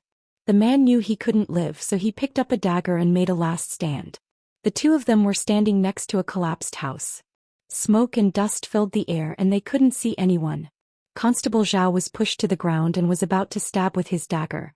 But he suddenly felt his body fly up like he was riding on a cloud. Meanwhile, the wolf demon was sent flying by some unknown force. It rolled a few times on the ground before crashing into another house. Constable Zhao thought he was probably dead and his soul left his body. He floated toward the underworld. But he also felt he was in the sky, being held under someone's armpit. He could only see what was happening on the ground. Chengdu was getting smaller and smaller and the wind was getting louder. His eyes were blurred by the blood and they were sore and painful. Because he was about to faint from exhaustion, the scene in front of him became blurry. However, one could still see that Chengdu was on fire everywhere. People ran out of their houses and screamed as if the end of the world had come. He thought in a daze, it's a worthy death. Those beasts probably won't survive, right? Then he lost consciousness. At this moment, Li Yunxin and Taoist Wolf were still under the tree. The old tree was silent in the night. Because it was autumn, the leaves slowly lost their moisture. So when the night wind blew, 1 or 2 leaves fell. But there was a fire not far away. There were charcoal fires in many collapsed houses and now it started a fire. But both the fire and the sound of people became weak under the tree. It was as if the darkness here was tangible like water, and they couldn't easily penetrate it. Li Yunxin withdrew his hand and patted off the ashes left on his palm after the talisman was ignited. Then he looked at Taoist Wolf. You're in such a hurry to leave, but I don't want to. Look, he pointed at the brightened Chengdu. You made such a big scene and plotted for so many years. Now you've succeeded, but you're gone and you can't see what your work looks like. Don't you feel bored? Taoist Wolf knew that this expert had used a trick to temporarily isolate this part of the world they were in from the surroundings. He had never seen such a clever trick, so he was shocked. But he still frowned and said, "Oh, my king, I only want to succeed. I'm not as confident as you are." Li Yunxin didn't say anything. He stared at him for a while and a smile suddenly appeared on his face, which was illuminated by the fire. "You're not obedient. You're still hiding something from me." He lowered his head and brushed his nails, then raised his head. "Playing in front of me, you'll easily get yourself killed." Chapter 301. The flickering firelight in the distance reflected on his face, making him look uncertain. And he smiled again. This kind of smile frightened Taoist Wolf the most. The wolf-headed demon subconsciously uttered an "ah," took a step back, looked around and stammered, "Oh, my lord, what do you mean? I don't want to hurt you at all. I wouldn't dare." "You wouldn't dare even if I gave you 10 more guts," Li Yunxin said softly as he put down his hand, walked 2 steps to the edge of the shadow cast by the old tree, and looked at the scene in the distance. "I'm not happy that you played tricks in front of me, more than once. At first I thought you were a silly thing, but then I found you were a little smart. Now let me ask you, what's the use of turning Qingdu into such a mess? These dozens of demons will probably suffer heavy casualties, and in the end the people of Qingdu will control the city. What's in it for you? You're also a demon and people think you're their leader. Don't tell me you're a freedom fighter for the welfare of the people of Qingdu. If the situation is like this, when the people of Sword Palace really come, they'll probably punish you for your dereliction of duty first, and then think about other things." Li Yunxin turned to look at him. "So, are you really that stupid?" The wolf demon blinked in the darkness and suddenly became silent. Li Yunxin waited for him to be silent. Then Taoist Wolf whispered, "Who are you? Those people of Moon and Ju know you. Who are you?" "Good. You finally want to tell me the truth." Li Yunxin smiled. "You mentioned Moon and Ju. Then it seems that Moon and Ju is also in your plan. Let me take a guess. The people in Rong City are stronger than the demons in Rong City. You want to fish in troubled waters, but now there's only troubled waters, no fish.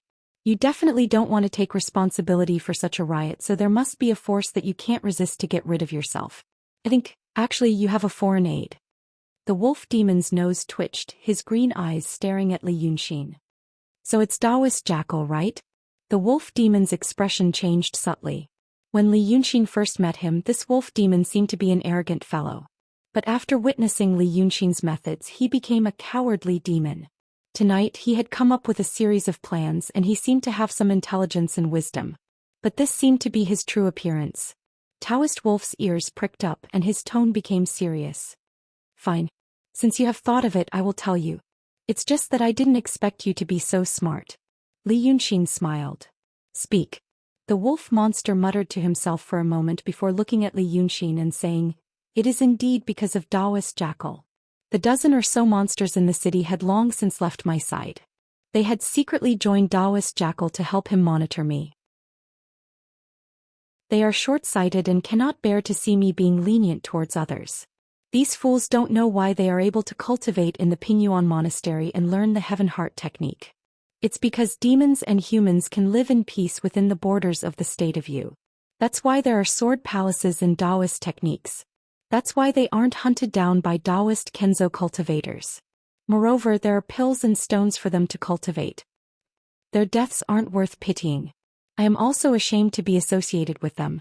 This time the people in Rong City will kill all the demons and I will escape from Rong City. Then the city will be without a leader. That Taoist Jackal has been hiding outside the city for a long time and his forces have grown. How could he let go of such a great opportunity? With his people dead and the city in chaos, he will have an excuse to enter the city. As for this Nanmuju, hey, I'm not a fool. Although I don't know who their backer is, I know they aren't ordinary people. That Taoist Jackal is bold but not astute. Once he enters the city, he will definitely slaughter the residents to establish his might. I know he doesn't like the fact that Nanmuju is outside of the city, so he will take this opportunity to cause trouble. Once he kills people and provokes that Nanmuju, it will be hard for the people of Sword Palace in the capital not to be angry. You said it doesn't matter if a few people die in Qingdu, it's not a big deal. But if Qingdu falls and Nanmuju is massacred, then it will be a big deal.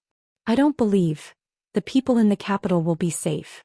When Wolf Taoist said this, he was filled with righteous indignation. He didn't have the cautious appearance he had in front of Li Yunxin. But Li Yunxin listened carefully and laughed. Good, good, good. That's the real you. I didn't expect you to be this kind of person. So you're doing all this for the sake of Sword Palace, without the slightest bit of selfishness? Wolf Taoist hesitated for a moment, then stiffly said, on a smaller scale it's for Sword Palace. On a larger scale it's for the demons. Demons and humans live together in heaven and earth. Now that humanity is prosperous, demons can only drag out an ignoble existence. In this country of you, the demon's situation is better, but what about other places? Except for those peerless demons, the rest are just livestock under the sword of human cultivators. Demons are fierce and cruel, it's in their nature. But if humans are not educated by benefits, they are no less fierce and cruel than demons. Do you know my origin? Li Yunqing shook his head. Tell me more. I'm very interested. At this time he stopped laughing and his expression became serious. Because he found this wolf Taoist interesting. Wolf Taoist's words seemed to be sincere. It was the first time Li Yunqing met this kind of demon. This kind of caring for the world, and working for the welfare of the race, actually appeared in a demon. I come from the extreme north. Wolf Taoist sighed slightly. Very few people have heard of that place. People of Yuguqing think that Li country is already considered as a northern country. But compared to where I come from, Yu country is just a warm south. It's cold and frozen all year round, it's always daytime, never night. But there are people living there. My original body is a true fire snow wolf of the northern lands. Saying this, Taoist wolf raised his hand and brushed his head, revealing his original appearance. His appearance actually caused a strange expression to appear on Li Yunqing's face. Taoist wolf's original appearance was still that of a wolf's head, but it used to be a greenish-gray wolf's head. Now there were some stripes on his face. There were 2 white oval dots above his eyes and there was also a white spot in the middle of his eyes. It was like a white firework. But the rims of his eyes were grayish-black and his snout and neck were also white. Li Yunqing moved his lips, but still restrained his desire to speak, only listening to him continue. In the northern lands humans and my race coexist. That place is full of glaciers and snow.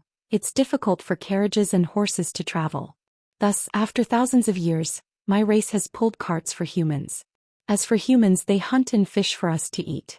In Yuguqing this is called a dog. But we are wolves. We are not domestic dogs, we still have our wild nature. Without humans we can still return to the vast snowfield to reproduce. The climate in the northern lands is harsh and it's hard for humans to live. It's common for a big snowstorm to last for more than a month. Thus, it's also common for human tribes to encounter natural disasters and be exterminated. Sometimes some people's children are dying and it's not uncommon for them to be adopted by a female wolf who lost her cubs in our race. Li Yunqing interrupted him. In the wild. Can they survive? Taoist wolf was slightly surprised, then said, Hey. Northerners are different from you southerners. In your eyes they are not humans, right? Like us they have thick fur so they wear clothes to keep warm. If they don't wear clothes just like us, they might not freeze to death. Li Yunqing nodded. There are all kinds of strange things in this boundless world. At this moment the fire in Chengdu was getting bigger and bigger, and it actually looked a bit like the city of Wei. At this time most of the houses were made of wood and it was autumn and there were many trees in the city. Once the fire started it couldn't be stopped. The fire illuminated Taoist wolf's appearance more clearly. At this moment Taoist wolf didn't seem to be in a hurry, as if he only wanted to say what was on his mind. What do the children of the northerners who are adopted by our race look like when they grow up? Hey. Taoist wolf grinned. Same raw meat, same temperamental, same ferocious and brutal. There was once a child who was picked up by another race when he was 15 or 16 years old. Guess what happened? That night he bit 3 people to death, ate half of them alive and then escaped back. Tell me, without benefits and enlightenment, what's the difference between humans, demons and wild beasts? They're just a little smarter and have spiritual intelligence. Aren't they demons? Look at me again. Taoist wolf raised his hand and pointed to himself. I cultivate and live in Chengdu and I know poetry, books and etiquette. Other than my background, what's the difference between me and a human? Thus, if all the demons in the world can be enlightened, can't they be like the Yu kingdom today, living in harmony? Look at the fire in this city again. Taoist wolf raised his hand and pointed into the distance. Do you think only demons would do such things? When the Qin kingdom massacred the city of Wei for 3 days, everyone killed each other. Did you kill less people than demons? His words were spoken in a bold and awe-inspiring manner, with a tinge of arrogance and vigor. Then he saw Li Yunqing raise his hand and gently clap. Well said. Ambition is good. Looking at it this way, you are a demon who has broken away from low-level interests. Back then I did a good deed by leaving you alive. Taoist wolf widened his eyes. You're a human cultivator and you still think like that? Li Yunxin smiled. It has nothing to do with identity. I just think your idea is good.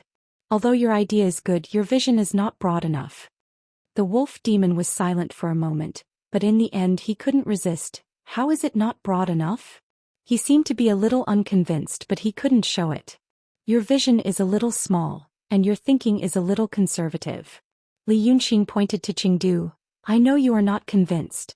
You think you burned Qingdu and killed demons and people, that you are cruel and merciless, and that you will achieve your goal by fair means or foul. But there is a problem with your thinking. Let me ask you, what do you think of your palace master Yang Jianzi's cultivation in the world? The wolf demon was about to say, my palace master's cultivation is profound, but he thought about it and swallowed it back. Because the person in front of him gave him a special feeling, he had been thinking about these things for a few years. He was a clever demon and he felt that he was scheming and ambitious. If Palace Master Yang Jianzi gave him a few good opportunities, his achievements would be limitless.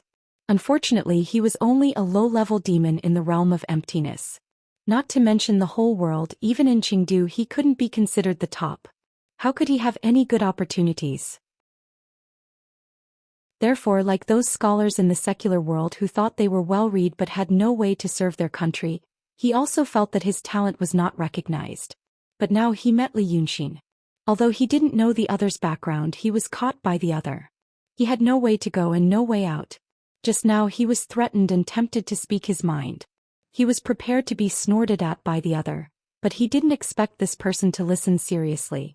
Therefore, at least tonight at this moment, he felt that he had met a confidant. Now Li Yunxin was pointing out his problem. Although Taoist Wolf felt that the other party might not be more brilliant than him, he didn't dare to imagine that the other party could discuss these things. He calmed down, thought for a while and swallowed his words.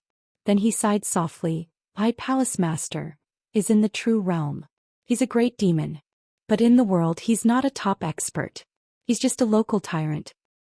So he can only deal with you state. Li Yunxin nodded. A profound realm demon might not be able to do what your palace master did. He must have something else to rely on. But the problem is that you state has been like this for 1,000 years, and during this time the outside world is still different. And the reason why you state is like this is because of its relative remoteness, Yang Jianzi's high cultivation and probably some other factors. So you state is just an isolated case. You only see you state now. But in the whole world, no one can accept you state's current state. Daotong and Kenzo are the guardians of humanity and they're even stronger than demons. And this doesn't include the power of the secular dynasties. You dare to challenge more than 10 demons with only 100 people in Qingdu, so what if the power of the human dynasties is united? With such an advantage, can you expect them to suddenly say to the demons in the world, hey, I'm in a good mood today, let's coexist peacefully and slowly get through the pain of thousands of years? Li Yunxin smiled. So the peaceful evolution of you state won't work. Of course. If you only want to cause trouble in you state, what I said is bullshit. But if you want to overthrow the world, Taoist Wolf immediately said, I want to. What a big tone. Li Yunxin smiled again. But this time Taoist Wolf respectfully took a step back and bowed to Li Yunxin. Listening to you is better than studying for 10 years. Please explain to me. You're not in a hurry to leave the city now? Taoist Wolf was slightly stunned. Taoist Jackal is in the Red Ridge. Tonight's incident was too sudden and he certainly needs some time to react. And, with you here, I'm not afraid of him. Li Yunxin seemed to enjoy this kind of subtle flattery. So he smiled comfortably. That's the right attitude. But think about whether you want to hear what I'm going to say to you next. His expression suddenly became cold. If you listen, you'll have to work for me in the future. If you listen and don't want to follow me, you'll die immediately. Taoist Wolf was stunned. Ah? Then he said awkwardly, I don't know what you want to say. And we've only known each other for a day. That's why you can see the torment and entanglement of human nature. This is a pleasure for me. Li Yunxin said coldly, and I don't have much patience. Tonight I felt that you're a promising talent, so I asked you. I'm not in the mood to wait for you to slowly understand me. So, right now you're not sure of my background, my ability and what I have to say. You don't even know who's behind me and what kind of power I have. Are you willing to gamble with your life? Taoist Wolf was silent for a long time. Li Yunxin sighed slightly and raised his hand to break the restriction he had set up himself. But the wolf demon suddenly widened his eyes. Please say it. In the end, the words I said tonight, I never thought that anyone would agree with them. You're the first. Li Yunxin put down his hand. Wait. Then listen. You have to understand one thing first. What happens in the world is no different from what happens in your wolf pack. If you want to get something, don't expect other people's charity. You have to stretch out your hand to get any benefits. Even if it looks like it's free, it's what you deserve. For example, if there's a famine in the secular world, the government will open the granaries to provide relief. This free food is also because they're afraid that these individuals will gather together to rebel and destroy the benefits of the nobles. This is also what they deserve as people who can kill and rob. So what your palace master did in the Yu Kingdom may not be as caring for the world as you are. If I ask you to do something in the future, it's because you have value. Taoist Wolf was silent. If you want demons to share the vast universe like humans, there's only one way: to kill and rob. Power isn't bestowed by others but earned by yourself. Now that the world is prosperous, they won't be willing to share the sun, moon, and stars with demons, but you can force them to do so. But you said that the power of humanity is great. Taoist Wolf said hesitantly. Right now, yes. Li Yunxin looked at him. That's why I said that destiny, of course, depends on one's own struggle. But you also have to consider the course of history. Now that the world's course has reached a juncture, do you know the Freemasonry? The wolf demon thought for a while, then shook his head blankly. I've lived in the Yu Kingdom for a long time, so my knowledge is shallow. What is that? Then you know this name now.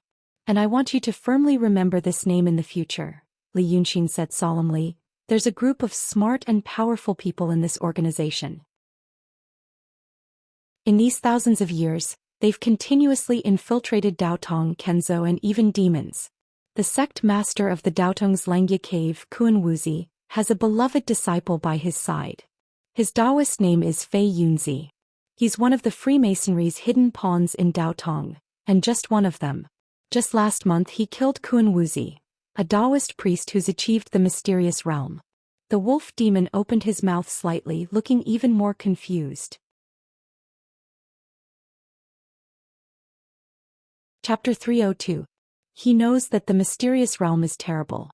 He also knows that the mysterious realm is the second level of the mysterious realm. But it's too far for him. It's so far that he can hardly feel it. But Li Yunxin says again, there's another case which is closer to you. It's the Pitfall Mountain next to you. Evil King. Evil King has a snake monster named Kedwanjin with him. Do you know that? This time the monster wolf says. Yes. A big monster in the transcendent realm has some tricks. So does she. She's also a secret pawn of the Freemasonry among demons. I won't tell you what they're after now. I just want you to know what kind of organization it is. And the secular world is probably more deeply infiltrated by them. Now they're doing one thing. Li Yunxin thinks for a while. According to my speculation, it seems that they're trying to provoke the war between demons and Daotong and Kenzhou.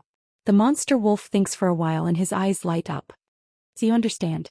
Li Yunxin nods slightly. They may have been lurking for a long time. Now they start to make trouble for no reason.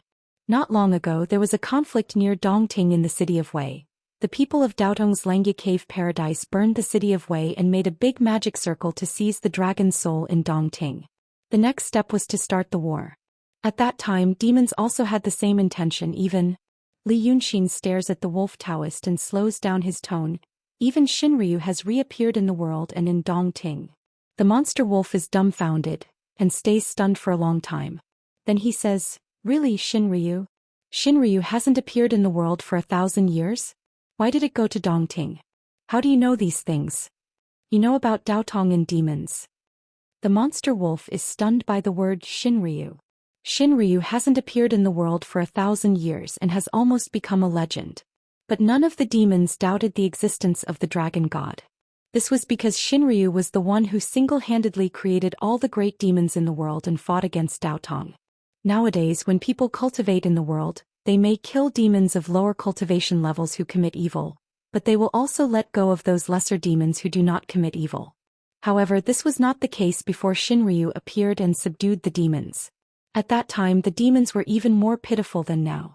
Even great demons could be eliminated by Daotong and Kenzo. It was precisely because of the Taisho realm's Shinryu overseeing the world that the Daotong Kenzo didn't dare to act blindly without thinking. This was common knowledge to every demon. To a demon like Taoist Wolf, Shinryu wasn't just the lord of all demons in the world, he was close to a god. Although Taoist Wolf did not know if what Li Yunxin said was true or false, he could accept it and felt that it made sense. However, now that she heard him mention Shinryu, her heart was filled with doubt. Because his tone was too arrogant. In Taoist Wolf's world, the true realm's Yang Jianzi Palace Master was considered an extremely brilliant person. But now this person in front of him talked about the world, the mysterious realm, the war between humans and demons, and even mentioned Shinryu. His tone was too big to be true. Because of this thought, Taoist Wolf began to reconsider Li Yunxin's words. One breath ago he regarded Li Yunxin as an expert. But after one breath, this expert became somewhat illusory. This was the result that Li Yunxin wanted. Make the other party suspicious, then use thunderous methods to dispel all doubts and make the other party willingly submit to him. This way the other party can ignore many unreasonable details. Because in reality up until now those words that Taoist Wolf had thought to be reasonable and enlightening were all empty bullshit. Thus this wolf demon asked again, how do you know these things? Li Yunxin smiled and looked at him meaningfully. Did I not tell you? Tell you what? I am Wei River Dragon King.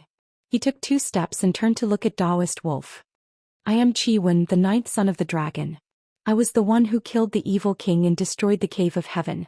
How could I not know? Taoist Wolf was stunned again. This person did call himself Wei River Dragon King when he caught him outside the Pitfall Mountain. But the problem was, who would believe it?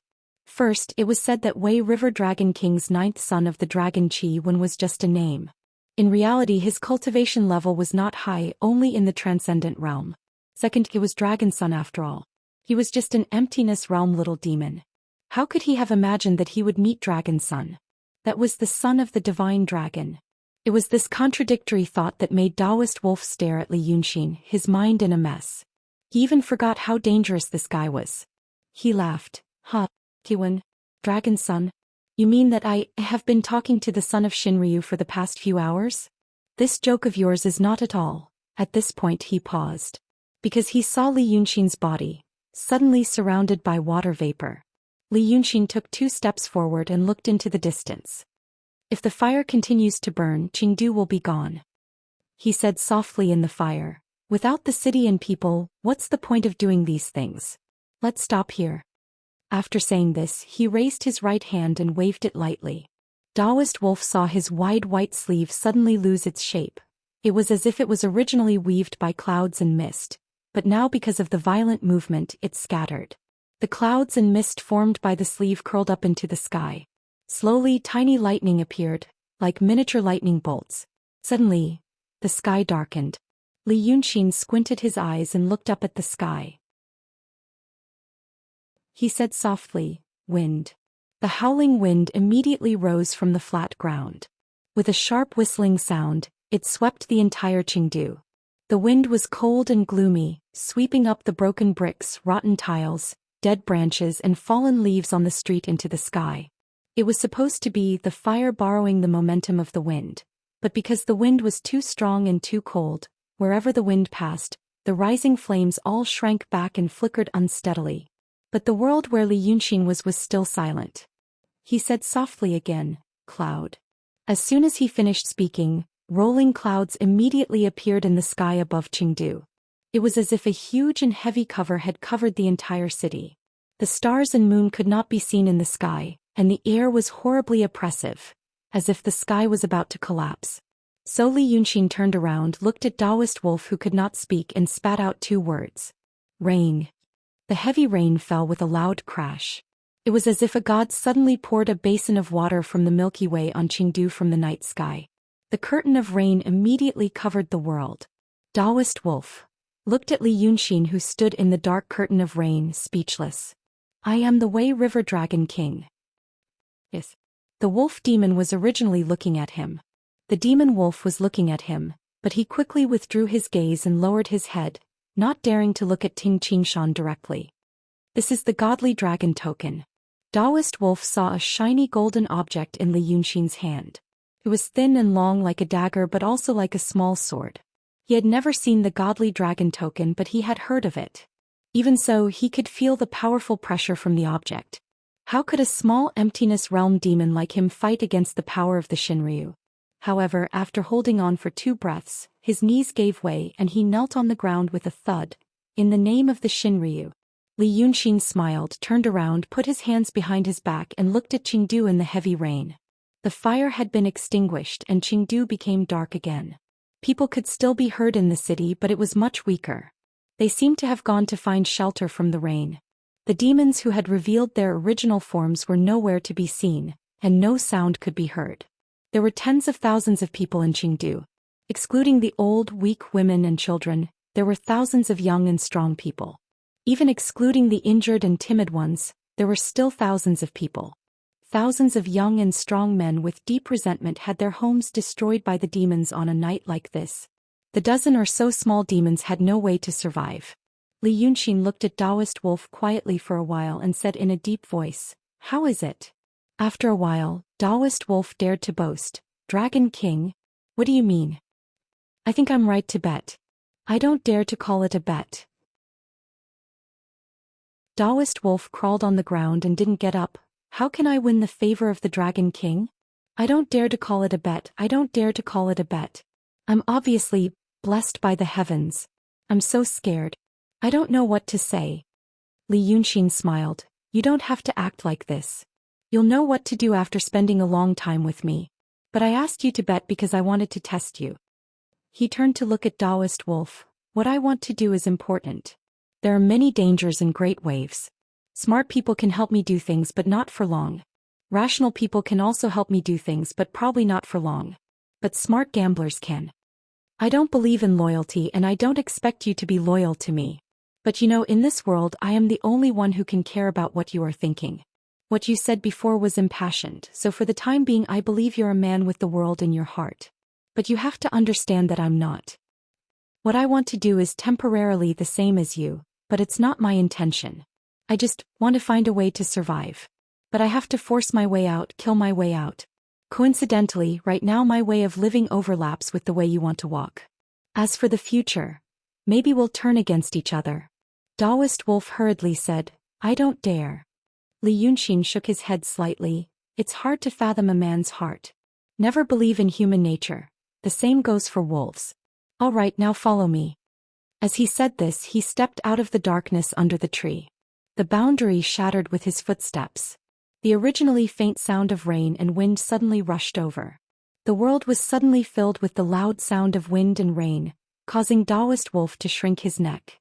But he quickly stood up and followed behind Li Yunxin, because wherever Dragon Sun went the wind and rain disappeared, and even the puddles on the ground parted for him. An hour ago, Taoist wolf might have asked Li Yunxin where he was going. But now he could only follow without saying a word, with all kinds of complicated thoughts in his heart. Soon Taoist wolf realized that Li Yunxin was going the same way he came. He was going to Munenju. The street had changed beyond recognition. The originally lush trees on both sides of the street were now only charred trunks washed by the wind and rain. The road was covered with broken bricks and tiles and occasionally there were corpses. Li Yunxin walked unhurriedly through the mess. After walking for a quarter of an hour he saw a light. The light of Munenju was still on. The houses on both sides were destroyed and turned into ruins. But only this courtyard was intact. Even the wooden signboard on the door did not have a trace of black dust. The door was closed to avoid the wind and rain. The steps were clean and tidy as if the catastrophe in Qingdu had not affected it in the slightest. Seeing this scene, Taoist wolf widened his eyes and almost froze. But Li Yunxin did not stop and went straight to the door. After standing for a while he reached out and pushed the door. The door opened. He saw that the hall was still the same as it was in the afternoon. Only one of the 2 waiters was left, dozing off on a table by the counter. Shopkeeper Wang sat alone at a table by the window with a pot, a cup and a plate in front of him. There was also an oil lamp on the table giving off a dim yellow light. Shopkeeper Wang was using the end of his chopsticks to pick up the wick of the lamp. The light was slightly brighter. He put down his chopsticks and saw Li Yunxin. His face was full of smiles. Ah, it's a windy and rainy night. Young Master Li should come drink a cup of wine and warm yourself up. Li Yunxin looked at him and waved to Taoist wolf behind him. Wait outside. Then he stepped inside and closed the door behind him. He didn't say anything and slowly walked to shopkeeper Wang's table to take a look. He used his foot to move a stool and slowly sat down. Then he seriously looked at shopkeeper Wang again. What do you want to tell me? Shopkeeper Wang blinked. He picked up his chopsticks and picked up a peanut. After chewing for a while, he said, Young master, what do you want to hear? What you said to me in the afternoon was nothing more than telling me to come find you again. Li Yunxin looked at him. Now I'm here. So who are you people? What do you want me to do? What can you give me? Shopkeeper Wang laughed. Young master, you're really straightforward. Well, I won't beat around the bush. Young master, you should know the Freemasonry. Now you also know that those people have infiltrated the Daotong Kenzo and demons. Li Yunxin thought for a while. Aren't you the Freemasonry? No. Shopkeeper Wang said seriously. But young master, you should know that the Freemasonry has infiltrated the most, not the three I mentioned. But here, he reached out and knocked on the table. The secular regime in this secular world. Young master, you won the battle in Dongting beautifully. But you should also know how terrible the power of these secular people who don't even care about the Daotong Kenzo can be once they are mobilized. For example, the Su family, that family is just a hair of the Freemasonry's tentacles. They had woven a tight network in the secular society and it was almost pervasive. There are probably few things in the world that they don't know. I know that. But who are you people? Shopkeeper Wang was silent for a while. He raised his eyes and looked at Li Yunxin in the dim light. We are Munanju. People who want the Freemasonry to be unlucky. You're still beating around the bush. Li Yunxin frowned. Although I'm not very clear about it, I know that the Freemasonry has a clear goal. You said you are Munanju. Then what is your goal? Shopkeeper Wang showed an unfathomable smile again. Want the Freemasonry to be unlucky. Li Yunxin was silent for a while and also smiled. Then he got up and left. Come to me when you think about how to say it.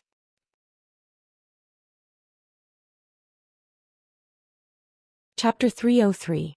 Shopkeeper Wang was slightly startled by his behavior, but he did not move.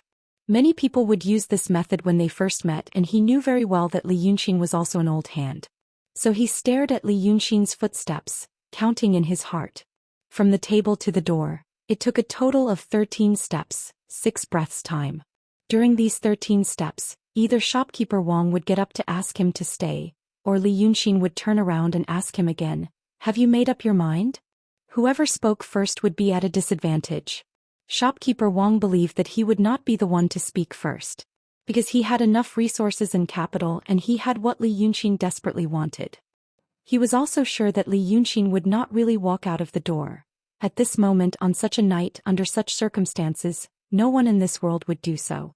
Then Li Yunxin walked to the door. He pushed it open, walked out and closed the door behind him. The whistling of the wind and rain came through the door briefly, then disappeared with the sound of the door being closed. Shopkeeper Wang was stunned. He really left. After a while, he turned to look out of the window. He found that Li Yunxin was heading west with Taoist wolf, and they were about to disappear behind a half-collapsed house. He hesitated for a moment, then sighed, clenched his teeth and pushed the window open. Young master, please wait.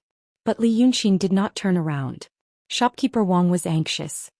He stretched half of his body out, and his clothes were soaked by the wind and rain in the blink of an eye. Dragon King, please wait. I do have something important to discuss with you. Li Yunxin took 2 steps forward before stopping. Then he turned his face to look at him in the darkness, and his voice came clearly through the wind and rain. Do you want to talk to me or tell me your master's words? Shopkeeper Wang hesitated for a moment, then shouted, It's my master's order. So he saw Li Yunxin turn around and ask Taoist Wolf something, and Taoist Wolf respectfully answered. Li Yunxin thought for a moment and walked back. He pushed open the door of Munanju for the second time, closed it again and sat in front of Manager Wang. So, what is the purpose of your southern wood residence? Li Yunxin's body was still cold from the outside. But this time, shopkeeper Wang didn't ask him to drink a cup of wine to warm himself up. He sighed softly. AI Dragon King is so impatient. All right. I said earlier that our Southwood Lodge is trying to bring misfortune to the Freemasons, and that's the truth. We can be considered an intelligence agency. As he said this, he saw Li Yunxin frown slightly. The organization. You said organization? Note 1. It's an organization. Li Yunxin was silent for a while. He felt that he had vaguely guessed the origin of this Southernwood house. At the very least, he knew who he was involved with. The word organization did not belong to this era. At least he had never heard people around him say it. But now shopkeeper Wang said it out loud. He thought about it and said, "Continue." Shopkeeper Wang didn't know the reason for Li Yunxin's silence. But he continued, "Like Dragon King, our master is worried that the Freemasons are too powerful. He knows that they are a group of dangerous people. The Freemasons are lurking in the dark and we are lurking in the light. Our goal is to find people like Wang Long, provide them with help or cooperation and uproot them." "What do you mean lurking in the light?" "It's the way it is now." Shopkeeper Wang looked into the room and said, "The Dragon King should know where there is the most information in the world and where it flows most frequently. It's this restaurant and tea house. We, the Moon and Ju, have shops in every big city, listening to the customers coming from south to north, talking about many things and making friends with the local nobles, officials, peddlers and servants. We can always get a lot of information." Li Yunxin thought about it. "But if you do this in every country, the imperial court of every country will be wary of you. So in reality you are working for the imperial court of every country? Dragon King is wise." Shopkeeper Wang took the opportunity to flatter him. "You can say that. But in reality, we are only responsible for providing limited information and helping each other out. The nobles of every country are not stupid. If they know that they can do things for them, they can also do things for others. So, they only think of us as an uncontrolled but cooperative intelligence agency. Southwood Residence is an old shop with a history of nearly 1,000 years. After a long time, everyone has gotten used to it." Li Yunxin nodded. "Good. That's more like talking business, not making trouble. So, you must have something to rely on to do this. You said your main shop is in the capital of the Qin Kingdom. Who is your master? Is he a demon or a human cultivator?" Shopkeeper Wang smiled and pointed outside the door. "Dragon King, think about our name." Li Yunxin immediately felt relieved. His master was called Hua Mu Nan, and the shop was called Southwood Residence. It had a history of nearly 1,000 years. With such a long lifespan, he was either a human cultivator whose cultivation was close to the Grand Supreme Realm or a demon. Then he was a demon. A demon that did not appear in the world and had established such a large organization. He frowned and pondered for a while. Shopkeeper Wang patiently waited for him to digest this information. Then he saw Li Yunxin raise his head and ask, "What is the relationship between your master and the art saint?" Shopkeeper Wang was not surprised. He only blinked. Li Yunxin understood what he was trying to do. He was not surprised, nor did he answer directly. This meant that he was either somewhat related, or deliberately mystifying. Li Yunxin felt that it should be the former. Because in reality, Shopkeeper Wang only roughly explained the situation of Southwood Residence. He did not say what their purpose was. Perhaps it was because they were just a tentacle. A tentacle naturally did not have its own purpose. The meaning of its existence came from the tentacle's master. Could it be that the Hua Mu Nan he mentioned was just a pawn of the art saint? The wick of the oil lamp on the table was short again. Shopkeeper Wang picked up his chopsticks, picked up the wick and put it down again. He looked at Li Yunxin quietly. After a few breaths, Li Yunxin broke the silence. "Then why did you find me at this time?" Shopkeeper Wang let out a sigh. "Tonight I'll give Dragon King a gift. A piece of news." "Please speak. Has Dragon King heard of Hongling?" "I've heard of it from Taoist Wolf. There's an earthen mountain called Hongling 20 miles away from Rong City. Half of the young laborers in Rong City work there. That's the Freemasons' vital point," Shopkeeper Wang said with a smile.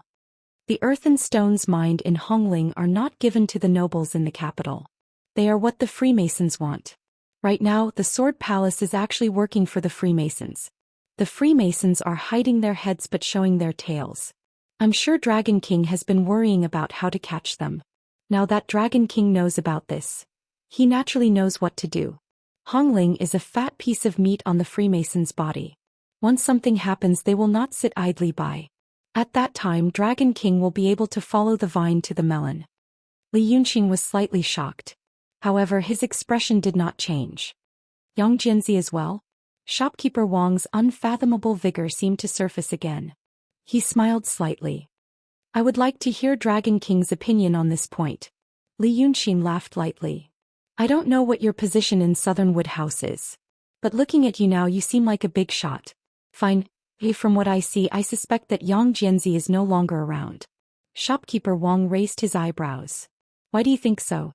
The matter of whether people are allowed to eat living things. From this, it can be seen that the Sword Palace is no longer able to control its own policies. Yang Jianzi was able to create a world where humans and demons can coexist in the state of you, so he must have some powerful means. Such a person can't manage the prefectures and counties under him. Moreover, Taoist Wolf had hoped that Yang Jianzi could solve this situation, but he was disappointed after waiting for so long. If the Sword Palace was one person, then he would be paralyzed by now. For this kind of ruling group and organization with one person as the core, once such a serious and terrifying situation occurs, it often means that there is a problem with that person. And considering. At this point, Li Yunqing's eyes slightly brightened. He paused and frowned. Taoist Wolf also mentioned Taoist Jackal. He said that he used to be in charge of the city of Wei, but now he is causing trouble in the surrounding areas, controlling Hongling and having someone to rely on.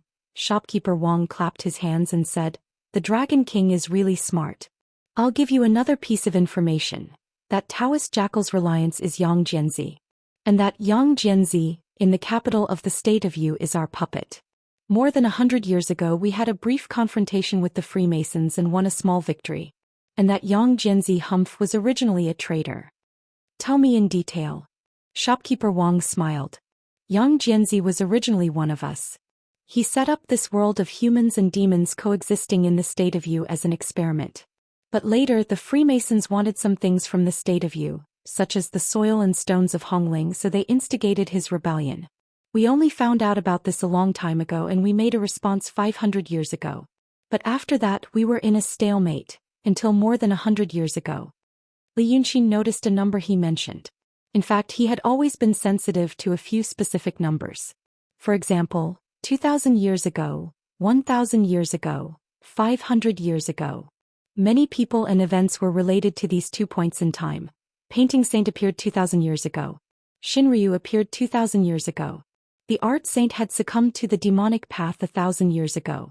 Dragon's 9 sons Siwen came to the Wei River 1,000 years ago. Bai Yunqing came to the world 1,000 years ago. Diablo and the 7 sons began to guard Pitfall Mountain 1,000 years ago. Moon and Ju had a history of 1,000 years. Qing Kingdom replaced Yi Kingdom 500 years ago. In this world it was rare for a great country to change dynasties. Moon and Ju represented a force that fought against the Freemasons 500 years ago. None of this was a coincidence. All these things must point to one person or one thing at the same time. But Li Yunqing didn't have enough information, so he couldn't unravel the mystery. Li Yunqing let out a sigh. 1,000 years ago Painting Saint became a demon. 1,000 years ago, you set up a world of humans and demons coexisting in the state of Yu. Shopkeeper Wang, are you really Painting Saint's people? This was the second time he mentioned Painting Saint.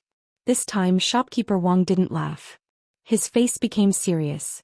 After a long silence he sighed. In the end, Dragon King will know sooner or later. We are just the remnants of Painting Saint. Li Yunqing suddenly had an impulse. But he quickly suppressed this impulse. He breathed lightly twice and said in a low voice, Painting Saint became a demon and was rumored to have died because of the Freemasons? Shopkeeper Wang looked at him. This isn't something I should know. I'm just an insignificant person. So the two were silent for a while. After a long time, Li Yunqing asked again, How much do you know about the Freemasons? Shopkeeper Wang's face was a bit gloomy. It seemed that he hadn't gotten rid of his emotions just now. But he still thought for a while. I don't know much. These years, we've sent spies to each other. I don't know how many Freemasons are in Moon and Ju or how many of us are in the Freemasons. But I do know that there are 414 elders in the Freemasons. Among these 414 elders, 9 of them seem to be the most important core and are responsible for all major decisions. Li Yunxin was slightly stunned. 414? He pauses again. I saw a body in Dongting. It's the body that Fu Liangliang of the Freemasons used to possess and disguise as Kun Wuzi. It's said that it's the body of one of the Freemasons' elders. His physical body is so strong that he must have mastered mystical realm at the very least. You said that you have 414 elders. Is that true? There are no more than 100 mysterious realm cultivators in Daotong and Kenzhou. And the elder that Li Yunxin saw possessed by Fu Liangliang was at least in the mysterious realm, and that elder shouldn't be an important figure. Because he could offer his body for a grandmaster of Langya cave abode in Daotong. But the Freemasons have 414 elders. Doesn't that mean there are 414 mysterious realm cultivators? Even if all the demons, Daotong and Kenzhou in the world were added up, there wouldn't be so many mysterious realm cultivators. Shopkeeper Wang heard his words and suddenly stood up. Dragon King obtained the body of a Freemason's elder. Where is he now? Li Yunxin knew that this matter wasn't ordinary. But he could only sigh. He's already been possessed by that Kun Wuzi's soul and brought back to Daotong's Cloud Mountain. Shopkeeper Wang immediately pounded the table fiercely, as if he wanted to flare up but couldn't. He could only stand upright for a while before sitting down heavily. Dragon King, Dragon King. You don't know how much effort we've put in to see the Freemasons' elder's true face. Li Yunxin hesitated for a while and frowned slightly. So, you haven't seen the Freemasons' elder's true face? For so many years. Shopkeeper Wang sighed for a while, then raised his eyes and said, The Freemasons' elders are extremely mysterious. Not to mention that we haven't seen their true faces, even those from the Freemasons rarely see them. I know what Dragon King is thinking. He's thinking that there are 414 people with extremely high cultivation. But the truth might not be like that. Those people might be different from what we imagine. Otherwise, 414 profound realm experts would be able to sweep across the entire heaven and earth with their full strength. There would be no need for them to hide in the dark and engage in petty activities. We want to figure out why we want to obtain the elder's body. Now Dragon King, can you still plan to take back that body? Li Yunxin thought for a while and only said, It's in Daotong's Cloud Mountain. Shopkeeper Wang sighed again. What a pity, it's a great opportunity. Note 1. Organization is a foreign word originating from Japan. Organization is the same. But I accidentally used it in the previous text, so this word also exists in this world.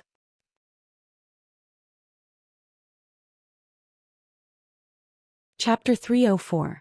But Li Yunxin pondered for a while, then smiled. There will be more opportunities in the future. If what you said is true and those 414 elders, due to certain circumstances, find it hard to come out despite their high cultivation, then there will be many more opportunities in the future. There's no need to rush. Shopkeeper Wang sighed again. I hope so. Li Yunxin stared at him for a while. How should I address you? Shopkeeper Wang put away the regretful expression on his face and bowed to Li Yunxin. I've been impolite. My surname is Wang and my name is Bojian. I'm a secular person and I've never cultivated. But your house isn't ordinary. Shopkeeper Wang laughed. Since we've never cultivated, we must think of a way to keep our house safe. Every place is like this. Oh, Li Yunxin sighed. It seems that although you call yourselves remnants, you still have a big business. After he said this, the two of them fell silent at the same time. The wind and rain outside the window hadn't stopped, and the lamp on the table was as small as a bean.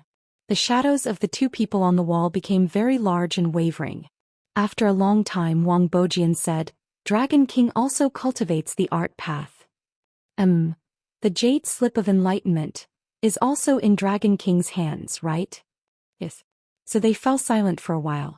Seeing that Li Yunxin still didn't speak, Wang Bojian said, I know that Daotong and Kenzhou also raise Taoist painters. But their methods can't be shown in public anymore. Now the only remaining descendant of the world's art saint is in Dragon King's hands. Li Yunxin leaned back a little. It's a pity that my level in the art of painting is not high. Shopkeeper Wang looked at Li Yunxin. The Freemasonry also wants the Jade Slip of Enlightenment. It's said that it hides a great secret related to the method of ascension.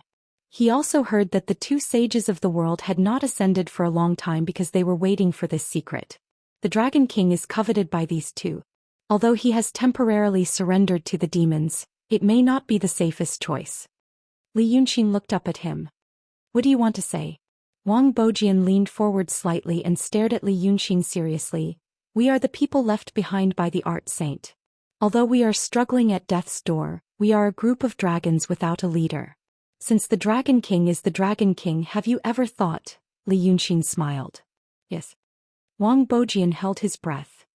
Then Dragon King, Li Yunqing smiled again. No. Wang Bojian was taken aback. Why is that? Although the Dragon King has the body of a demon, he is of the same bloodline as us after all. Li Yunqing sat up straight. He thought for a while and said softly, It's only been 6 hours. It's only been 6 hours since I found out about your Namuju. How can I trust you now? You said we are of the same bloodline. That's true. If you told me this when I first entered the city of Wei, I would have agreed without hesitation. But the problem is, you waited until now to say this to me. At that time I was weak and my life was in danger. You just watched. Now that I've killed my way out and joined the demons to become the Dragon King you speak of, you're asking me if I want to do anything. Your sincerity is really not enough. And after 1,000 years, how much of the friendship of the same bloodline will be left? Mr. Wang, I am not a child. Wang Bojian frowned. Because we are not children, the Dragon King should understand what we are doing. Before the Dragon King becomes the Dragon King, we dare not gamble on you. Li Yunqing suddenly burst into laughter. At the same time she pointed outside the door. That Taoist wolf outside, his ability is average, his ambition is average, and his cultivation is average. I have only known him for a day. But now I take him with me. I don't ask him where he comes from or whether he will be loyal. I may give him more important things to do in the future. Mr. Wang, can you guess why? Wang Bojian thought for a while. I can't guess the Dragon King's intention. Because he dares to gamble. Li Yunqing withdrew his hand. The people around me, Lu Gongzan and those little demons, all dared to gamble. They all dared to follow me when I was in decline. And I am also a gambler. Gamblers don't like conservative and boring people. You, at least for now, are too conservative and boring. Wang Bojian was silent for a while and sighed softly. But then he looked up at Li Yunqing. Is this the only reason the Dragon King is doing this? Of course not. Li Yunqing smiled. It's also because I am a narrow-minded and vengeful person. So remember when I was fighting in the city of Wei, you were sitting in the shop, drinking and eating and watching me. I'm not a saint. My anger hasn't dissipated yet. Wang Bojian couldn't say anything. He could only sigh. The Dragon King is really a real man. But at least we can take it slow. For example, what is the Dragon King worrying about now? Mr. Wang has become a smart person this time. Li Yunqing looked at him with a smile. So you want to be nice to me? Wang Bojian seemed to be not used to Li Yunqing's direct and straightforward way of talking. Thus he paused for a moment, smiled bitterly and said, Yes, I think so. What does the Dragon King want now? Li Yunqing thought for a while. He put his hand on the table and tapped lightly with his fingers. After a dozen or so breaths he finally said, Half a month ago the true dragon told me to give me a month's time. 1 month to control the Wei River. Although there won't be any serious consequences if I fail, I don't like the feeling of failure. After I came to the Yu Kingdom in Chengdu, I suddenly found this is an interesting place with some interesting people. I want to stay here for a long time. If that's the case, there isn't enough time. So do you have the ability and energy? Li Yunqing looked at Wang Bojian. To make all the demons in the Wei River surrender to me in 15 days? Hearing this, Wang Bojian rubbed his hands together. This is very difficult. But after thinking for a while he smiled. It's not impossible. Then he stood up and looked at Li Yunqing. Since we have made the Dragon King bear a grudge, then this time, we will show our skills and help the Dragon King dominate the world. Li Yunqing laughed. Good. Then I will sit and wait for your good gift. Tonight is over. Now I have to go out and do some other happy things. See you later. After saying that he turned and walked out the door. Soon he and Taoist Wolf disappeared in the dark rain. Wang Bojian watched as Li Yunqing left. After he disappeared, he waited for another quarter of an hour. Then he moved the bench behind him and slowly walked to the back of the hall. Chengdu's Moonenju was also a courtyard with 3 entrances. Wang Bojian pushed open the back door of the front hall. The wind and rain of the night blew on his body. He walked through the courtyard path paved with bluestone in the rain and arrived in front of the main room. He raised his hand and was about to knock on the door when a woman's voice came from inside. The woman's voice was gentle and soft. One could not help but think of how beautiful the owner of the voice was. But there was a sense of fairness and peace in this gentleness, which made it difficult for one to have any profane thoughts. Wang Bojian heard the voice and quickly retracted his hand. He first adjusted his clothes that were soaked by the heavy rain and then pushed the door in. But he only crossed the threshold and lowered his head. He respectfully said, "Daoist Qingshui." Then he heard a slight rustling sound. Then came the sound of bare feet stepping on the wooden floor. After a while, a pair of snow-white bare feet appeared in Wang Bojian's lowered gaze. Her feet were quickly covered by the blue chiffon dress, but Wang Bojiao still lowered her head so that her line of sight could be further away. "You don't have to do that. Just stand properly." Daoist Qingshui walked a few steps in front of Wang Bojian. He seemed to be busy with something.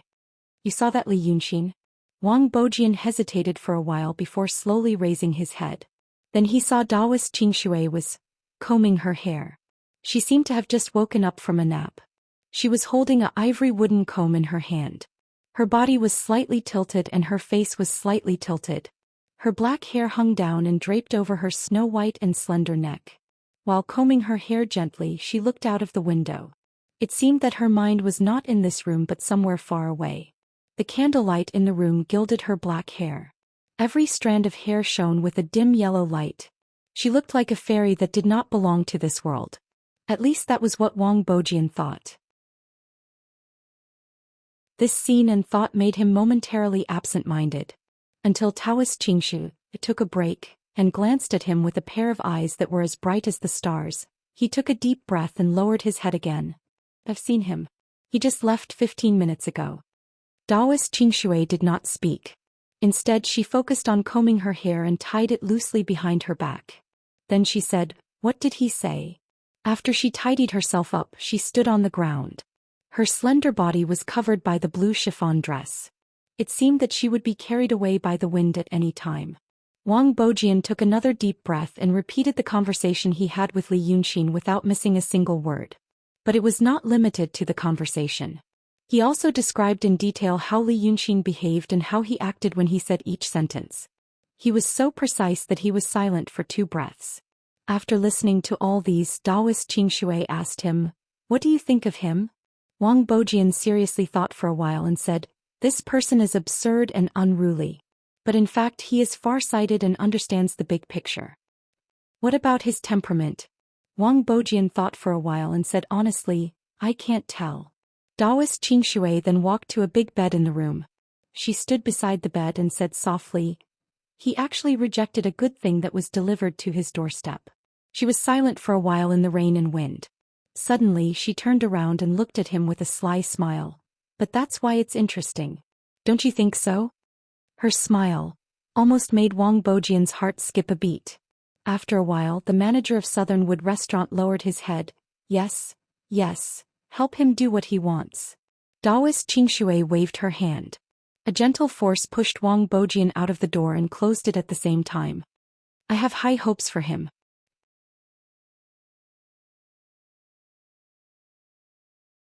Chapter 305. Li Yunxin and Taoist Wolf walked in the wind and rain for an hour. They could no longer see anyone. The refugees who had lost their houses gathered in what they thought was a safe place to hide from the wind and rain. Only broken bricks and tiles were left on the streets. A few hours ago, Chengdu was still peaceful and harmonious, although it wasn't thriving. After a few hours, the place had turned into ruins. Li Yunxin walked through the streets and looked at Taoist Wolf beside him. He suddenly thought, although Taoist Wolf was the lord of a city, his cultivation was only average. He seemed to be in the realm of conception or the emptiness realm. However, a demon with such a low cultivation could turn a city with tens of thousands of people into this. Could humans and demons really get along? But this thought was fleeting. The 2 demons quickly walked to the Rhone River. Li Yunxin was used to the surging Wei River, so he was a bit disappointed to see the Rhone River again. The Rhone River flowed west into the Wei River. It was in the middle and lower reaches of Qingdu. But this river was even narrower than the Willow River in the city of Wei. The river was only a few zhang wide. The water was slow and shallow. It was raining heavily, but the river was still so imposing. Who knew what it was like normally? Li Yunxin stopped by the river and looked northeast. He asked Taoist Wolf, "Are they over there?" Taoist Wolf hurriedly said, "Yes. They should be here soon." Dragon King, how do you plan to deal with it? Li Yunxin took out a transparent jade scroll from his sleeve and looked at Taoist Wolf. Me? Didn't you think about how to deal with it before you did this? Taoist Wolf was stunned. He blinked his eyes uneasily. I was planning to escape from this troublesome place, and then, he had mentioned this plan to Li Yunxin before. But now he stopped halfway through his sentence. Because he saw Li Yunxin find a big green rock by the river and sit down. He began to stare at the jade scroll in his hand attentively. The jade slip glowed with a misty white light, and there were runes flowing on it. Taoist Wolf only glanced at it and did not dare to look again, because he saw a picture on it which was also moving. As Wolf Dao looked at the Wei River Dragon King, he used his finger to gently draw on the surface. Every time he drew, the words and pictures would move. Although Wolf Dao did not know the inside story, how could he not know that this was a Taoist sect treasure? In this way, how could he dare to stare straight at her? He hurriedly lowered his eyes and became quiet. After watching for a while, Li Yunxin stopped to ponder. Then he plucked up his courage and asked, "Dragon King, what is he doing?" Li Yunxin didn't look at him. He only stared at the jade scroll and said simply, "Learn." Seeing his attitude, Taoist Wolf found it even harder to speak. With a belly full of worries, he stared straight at the northeast direction, thinking, what if the Dragon King really wants me to fight the enemy without allowing me to escape? What if he wants to see how strong I really am? And so a quarter of an hour passed. That Li Yunxin seemed to have finally found what he wanted from the jade scroll. Then, he cursed again, just like when he was looking at the jade scroll next to Lu Laodao in Ziwei Palace on Mount Jun. First, he gritted his teeth and muttered a bunch of things like, "Is this even human language? How the hell do I know where to find the spiritual orifice? That's it," and so on. After he vented his anger, he calmed down. He stared straight at the wind and rain in the distance without blinking his eyes, as if he was comprehending something. This went on for another quarter of an hour. Taoist Wolf listened to him in fear. He did not know why this eccentric Wei River Dragon King was so angry. In the end, Li Yunxin finally tapped on the jade slip and put it away. Then he stood up and let out a long sigh of anger. Taoist Wolf waited cautiously at the side, guessing that Li Yunxin's anger had subsided a little. Then he whispered, Dragon King was comprehending the Great Tao just now. But he didn't succeed? He should not have said this kind of thing at this time. However, he was anxious and didn't know what Li Yunxin wanted him to do. He could only bite the bullet and say again, "I see that Dragon King is angry, but, did he encounter any difficulties?" After a while, Li Yunxin glanced at him. "I just don't like that someone is smarter than me." After saying this, he flipped his palm and took out his folding fan again. He opened the folding fan, and the landscape of the city of Wei appeared in front of him. He was looking at a figure in the landscape. If you looked closely, you would find that the figure had 5 strands of long beard, wore a green-gray Taoist robe, and looked like an otherworldly immortal. But his face did not look like an immortal at all. His anger was written all over his face, and he gnashed his teeth and glared as if he was very unwilling. This was the soul of immortal Yun Zi, the head of the Institute of Law in Daotong's Langya Cave. During the Battle of the City of Wei, Li Yunxin borrowed the power of millions of ghosts to paint on his fan. Li Yunxin stared at him for a while, slightly frowning, as if he was recalling something. Then he put his 2 fingers together and tapped on the painting, and drew a few mysterious talismans in the air. Once the talismans were formed, they immediately emitted a pale golden light, illuminating both his and Taoist Wolf's faces. After a while, the talismans broke and turned into countless tiny streams of light, all of which converged into the body of Yun Zi's portrait on the fan. The man in the painting suddenly became more three-dimensional and full, and he even moved a little. But also like a marionette, his joints were not very flexible. He stood on the spot and turned around facing Li Yunxin and soon stopped moving. Li Yunxin frowned, closed his eyes and thought carefully for a while, then drew a few more talismans. After a while, Taoist Wolf finally knew what Li Yunxin was doing. He seemed to have learned a new spell. He must have learned it from that treasure just now. He was currently trying. This made Taoist Wolf a little dazed. He knew that Li Yunxin's cultivation was profound, and he might have already broken through the transcendent realm and entered the true realm. A true realm great demon learned a new spell, and it seemed that he had tried a few times without success. Obviously this spell was not a common one. But the problem was, emptiness realm cultivators needed a long time to study and comprehend a new spell. Then they needed even longer time to master it. This way River Dragon King stared at the jade slip for a quarter of an hour, and now he tried it a few times. What was he trying to do? But before he could think for long, Li Yunxin's spell actually succeeded. A cloud of drifting black mist suddenly appeared on the surface of the fan. The black mist swayed in the air for a while, then suddenly landed on the ground and quickly gathered into a human shape. It was the appearance of Yunzi in the fan. Only then did Li Yunxin let out a sigh of relief and looked up at him. The sword I gave you was originally his. I think you don't know how to use it, so I'll ask him to help you use it later. This person used to be a true realm cultivator in Daotong. Although he's only a soul now, he's still at the peak of the transcendent realm. You can rest assured later. How could Taoist Wolf rest assured? He stared at the materialized Yunzi for a while, and found that this guy's eyes were wide open and his hands were open. He didn't speak, nor did he have any expression like a clay statue. Then he thought of what Li Yunxin did just now and his heart was in turmoil. He couldn't help but ask, this method, is it what Dragon King comprehended just now? Li Yunxin thought for a while, then said seriously, oh, I have to let you know about this too. I cultivate the painting Dao. Have you heard of the painting saint? Taoist Wolf shook his head blankly. It doesn't matter if you haven't heard of him. Li Yunxin paced a few steps on the spot. I cultivate the painting Dao. Previously my cultivation in the painting Dao was only at the transcendent realm, and I didn't have time to improve further. Tonight is coincidentally the time has come. This person is sealed on my fan. The person controlling this person's soul on the fan must be at the true realm of painting Dao. So I tried it just now and now I'm at the true realm, right? It's not convenient for me to face the enemy later, so I'll ask him to go with you. I think there shouldn't be a big problem. I just advanced not long ago, so I'm not familiar with the technique, but now it's almost. Don't worry and go. Taoist Wolf didn't know what to say.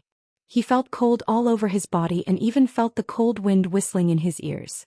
He also felt that he was going to suffer tonight. At first he thought that this Dragon King was trying out a new spell. This kind of behavior had already frightened him and he didn't know whether the spell could be used or not. Who heard of this person who was muttering about can't understand a quarter of an hour ago, and then claimed that he had learned it. But now he actually said that 15 minutes ago he was at the transcendent realm of painting Dao, and now that the time was right he took a look and achieved the true realm. Such nonsense. And he even told him to don't worry and go. This Taoist Wolf was stunned for a while, then he knelt on the ground with a thud. Dragon King. Li Yunxin frowned. What's wrong with you? Taoist Wolf was sorrowful and fearful as he knelt again. Dragon King, I really wholeheartedly submit to Dragon King.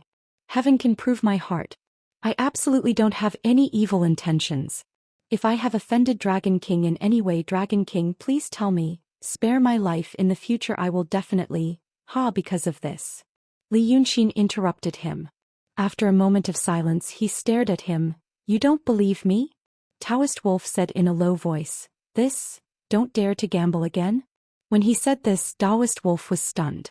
He first stared at Li Yunxin for a while, then said, At this point he stopped talking. After pondering for a while he stood up. The sorrowful and fearful expression on his face was all gone. When he heard the words, don't dare to gamble again, he suddenly realized that this might be another test from this way River Dragon King, to test his courage and means. Probably as long as his performance satisfied him, this Dragon King would still save him in a critical moment. Right? Li Yunxin smiled and repeated, don't worry and go. Standing in the night rain, Taoist Wolf looked at Li Yunxin, then looked at the mud statue-like remnant soul of Yunzi, suddenly showing a tragic expression on his face.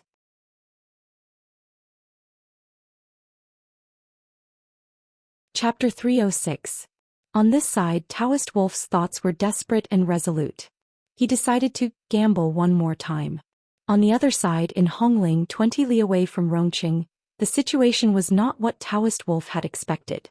He expected that Taoist Jackal in Hongling would take advantage of the chaos to break into Rongqing. But in reality, at this moment, Taoist Jackal was still in Hongling. In Taoist Wolf's plan, Taoist Jackal was the main character. But in Hongling he was only a supporting character. Or rather, not even a supporting character. He was just a background. Hongling was a small low mountain ridge. But this small was only relatively speaking. Otherwise, after being mined for many years by the people of Rongqing, Hongling would have disappeared long ago. Hongling was hidden in the remnants of the stone forest mountains within the Qin kingdom. It was surrounded by towering stone mountains. Only this ridge had lush trees. A corner was missing from the southwest side. This was the result of years of mining. Densely packed houses, derricks and gravel were all piled up in this gap. It had the air of a village. Nearly half of Chengdu's labor force worked here all year round. The result was that a gap was dug in the ground and many crisscross tunnels were dug underground. There was another world in the lush vegetation on the mountain. Some tall and gorgeous houses were built there, and one could see the situation around the Red Ridge from a high vantage point.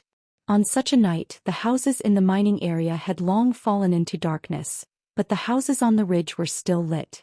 Taoist Jackal, whom Taoist Wolf was worried about, was standing in the middle of a large house, quietly listening to the conversation of two other people. This house was built with thick old bamboo, so it was slightly cold on this early autumn night. But the three people in the house did not care about cold or heat. After all, they did not seem to be ordinary people. There was only one oil lamp burning on the table in the room, illuminating a small area. Taoist Jackal stood in the dim shadows in the corner of the room. His eyes glowed with a faint green light. As he listened, he looked out the window in the direction of Rongqing. A quarter of an hour ago, Rongqing had been lit by flames, illuminating half the night sky. A quarter of an hour later, thick rain clouds appeared over Rongqing and poured rain into the city like an upside-down copper basin. As a result, the flames had already been extinguished, leaving behind only clouds that had yet to disperse. Taoist Jackal really wanted to lead the demons into the city, but he wasn't in charge here. Currently, the person in charge was standing in the middle of the hall, his body gleaming with a cold metallic light. This was not a metaphor. This was the palace lord of the Sword Palace that Wang Bojian had mentioned, the traitor who had once served Mu Nanju and the art saint Yang Jianzi. His entire body looked like it was made of steel. He was fair and clean with a short and neat beard. His hair was combed into a Taoist bun and not a single strand of hair was out of place. Even his greenish-gray Taoist robe was hanging down, and the night wind that blew in through the window could not even make it sway a little. His skin, hair and clothes all shone with a faint light. It was as if it was originally made of various metals, but now it was only polished into the shape of a person. At this moment the iron-like Yang Jianzi was conversing with another person. Compared to Yang Jianzi's mystical appearance, that person seemed too ordinary. He looked nothing more than a middle-aged scholar. He was wearing a lake green brocade gown and a black scarf cap. He wasn't good-looking, but he wasn't ugly either. He had the kind of face that would be hard to find in a crowd. But at this moment when Yang Jianzi was talking to him, his body was slightly leaning forward. This meant that the palace lord of the Sword Palace cared about every word this person said, even listening attentively to show his respect. Thus, when Taoist Jackal turned his head to look at Chengdu in the night for the third time, he heard the scholar say, "It must be a trap set by the other party. Palace Lord, please look at the rain clouds above Chengdu." Saying this, the scholar moved to the window. Taoist Jackal hurriedly moved to the side. He now had the appearance of a human, but his cheeks were still covered with yellow hair, making it look like he had a golden beard. The scholar raised his hand and pointed in the direction of Chengdu. The rain clouds are low and thick, covering only Chengdu. They appeared suddenly and the rain fell fiercely. With the palace lord's cultivation, it is not difficult to see that someone used a divine ability. Right now there must be a master in Chengdu. If we go now, I'm afraid we will fall into the other party's trap. Taoist Jackal remained calm and quickly glanced at his palace lord. Unfortunately, this Yang Jianzi had a dignified and solemn face. Whether he was smiling or angry, it looked like he was wearing a mask, so Taoist Jackal couldn't guess what he was thinking. But he knew what he was thinking. He really couldn't stand this guy anymore. The middle-aged scholar called himself Carefree One. He had already appeared when Yang Jianzi came to Chengdu to seek refuge. Taoist Jackal didn't know where this guy came from, so he didn't ask. But he knew that his palace lord listened to everything he said and trusted him wholeheartedly. Normally, every great strategist who wanted to dominate a region would have this kind of strategist by their side. But the problem was what this guy said, just like now. The rain clouds are low and heavy, so someone must have used a divine ability. There must be an ambush in the city. Even Taoist Jackal could deduce and guess this, let alone his palace lord. However, this unfettered one just had to mysteriously summon the two of them over. After putting on airs, he delayed for nearly an hour before saying this **T.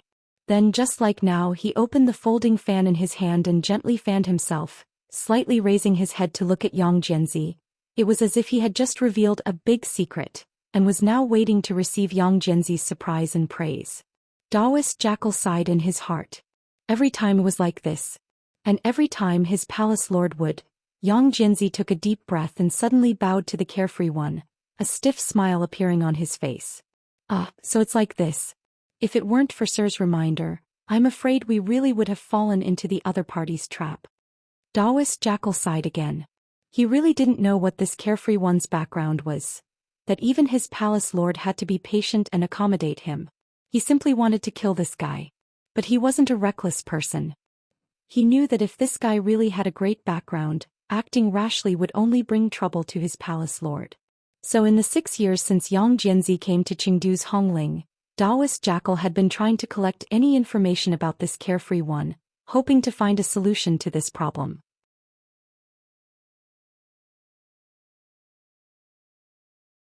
Chapter 307. But looking at the current situation, it was clear that Taoist Jackal hadn't found a good solution.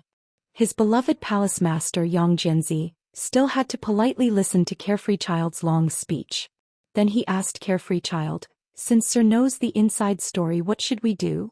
Carefree Child smiled, stroked his beard and said indifferently, "I've already pointed out the current situation for Palace Master, so I won't say anything more. As for what to do, Palace Master can decide for himself." Taoist Jackal angrily turned his head to look out the window, not letting his Palace Master see his expression. He felt his fangs were about to burst out of his mouth. The window lattice was also made of old bamboo, with spots of mildew growing on it. The wind outside the window was strong, and the dead branches and rotten leaves were swept toward the window. The wet leaves stuck to the window lattice, looking miserable. Taoist Jackal thought for a moment. The bamboo house they were in had been built for more than 6 years. 6 years ago he was summoned to the capital to denounce his crimes and then stripped of his position as the head of Chengdu's Plain Monastery. Then he fled back to the border of the Yu state and hid there. He thought he didn't do anything wrong but was treated unfairly. Later Taoist Wolf came to Chengdu and he had been paying attention to the situation there. That Taoist Wolf had always been on guard against him. Taoist Jackal knew what that good-for-nothing guy was thinking. He was thinking that he might run back to Chengdu to seize power, cause trouble or harm him. How could that dog-head with a low cultivation know what Taoist Wolf was thinking? He didn't care about power in Chengdu, nor did he care about Taoist Wolf. He only cared about Palace Master Yang Jianzi's foundation in Chengdu. If that Taoist Wolf had the ability to govern Chengdu and make it flourish, he naturally had nothing to say. It was all for Palace Master, for the well-being of all the demons in the world. But that Taoist Wolf, what did he do to Chengdu? His cultivation was low, so he couldn't suppress all the demons in the city. He was also lazy and cowardly, fond of good food, and didn't have any experience in governing the city. When Taoist Jackal was in charge of Chengdu, the people in the city were gentle and respectful, and no one dared to offend the demons. Even the officials in the city had to smile obediently when they saw him, and never had any objections. But after Taoist Wolf entered the city for only a few years, the people in the city became bolder. Taoist Wolf ate bloody food himself and the people in the city also ate bloody food. Did they think the Sword Palace law was just for show? He, Taoist Jackal, could not bear to see Rong City fall apart and the foundation that the Palace Master had built for hundreds of years be destroyed in the hands of Taoist Wolf. so he had to occupy the Hongling and secretly contact the demons trying to turn the tide. As for seizing power and killing people, he could easily do it any day.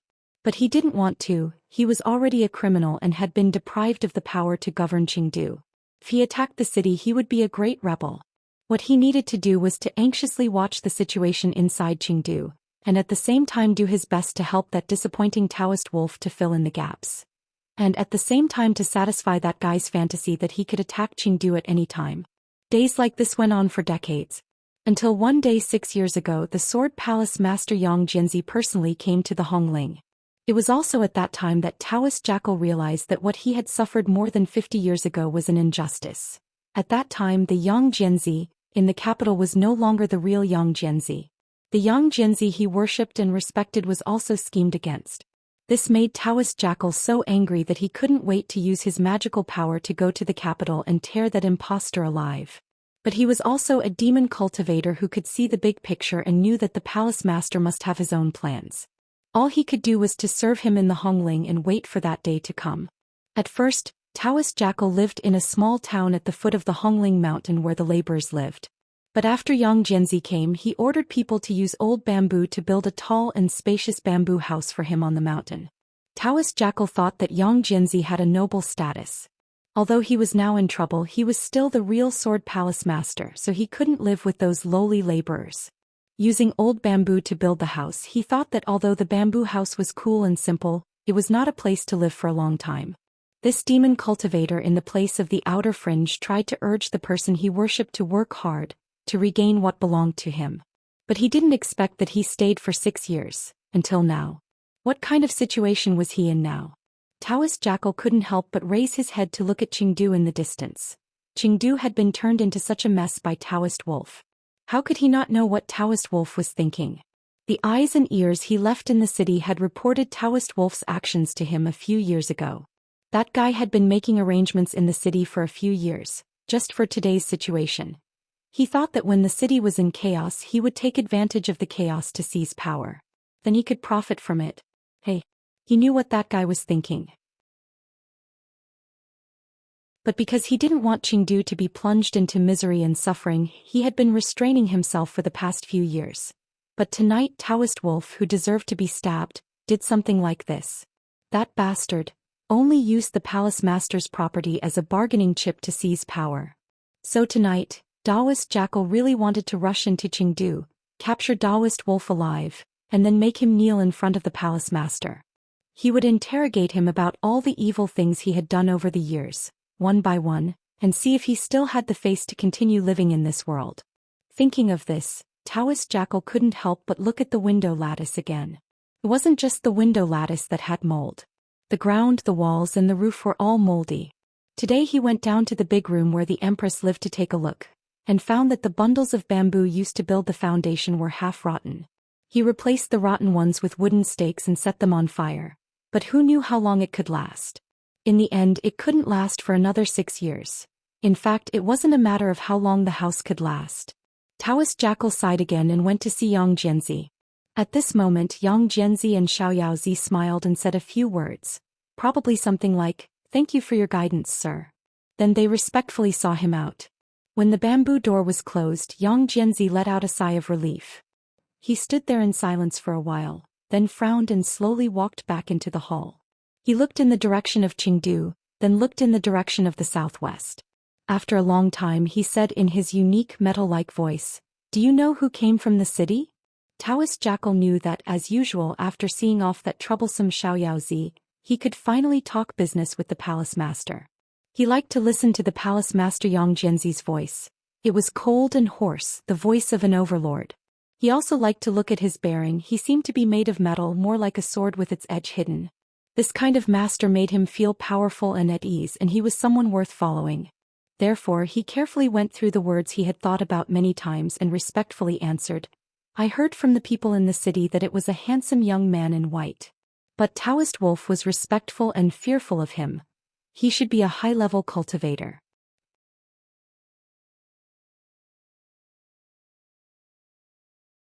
Chapter 308. Hearing his words, Yang Jianzi frowned slightly and slowly sat back in his chair. He reached for 2 round pebbles from the bamboo table beside him and played with them for a while. Suddenly he threw them into his mouth. Then what kind of person do you think he is? As he spoke, he had already chewed the pebbles into pieces. There was a rustling sound in his mouth like a person chewing crispy beans. There was a rough porcelain bowl on the table half filled with pebbles like this. The pebbles were washed clean and piled up in a colorful pile in the bowl. It was very beautiful. If other people saw it, they might think it was some fancy decoration, but they didn't know it was Yang Jianzi's snack. Taoist Jackal was used to his master's hobby, so he didn't find it strange. He thought for a while and said the speculation he had been keeping in his heart for a long time. I just saw the rain in Chengdu. It didn't look like it was sent by God, but someone used magic. The subordinates of the river god and the river god in the vicinity knew about them in the past, but none of them had such great abilities. If it was a month ago, I would have guessed that it was the Lord Dongting of the Qin Kingdom's Dongting Lake. But I already knew that the Lord Dongting had left Dongting. So, I boldly guessed that it was the Wei River Dragon King. Yang Jianzi responded thoughtfully. Then he put his hand into the bowl on the table and stirred the pebbles.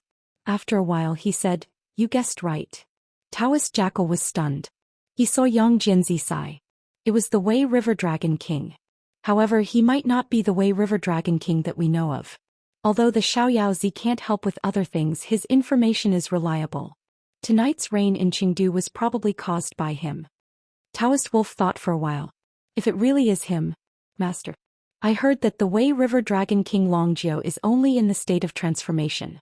I also heard some news a few days ago that the people of the Taoist Grotto Heaven went to Dongting, and the evil king and the dragon prince fought fiercely. But in the end it was just a rumor and not detailed. Now he has come to Rong City again. Maybe he was defeated in the Battle of Dongting, so he is in a panic now. Yang Jianzi raised his hand and gestured for him to stop. There's no need to guess. I'll tell you the truth today. Right now, this Wei River Dragon King is the new ruler of Xinryu and he calls himself Li Yunxin. In the past he was a human cultivator who cultivated the Tao of painting and was skilled in using formations. Now he was at the enlightened sage realm, which was far beyond what the 9th young master could compare to. This person was scheming, ruthless, and decisive. He was a strong opponent. You must not lower your guard. If this shocking news had come from the mouth of someone else, Taoist Jackal would surely have scoffed. But now that it was said by his palace lord, there was only shock in his heart.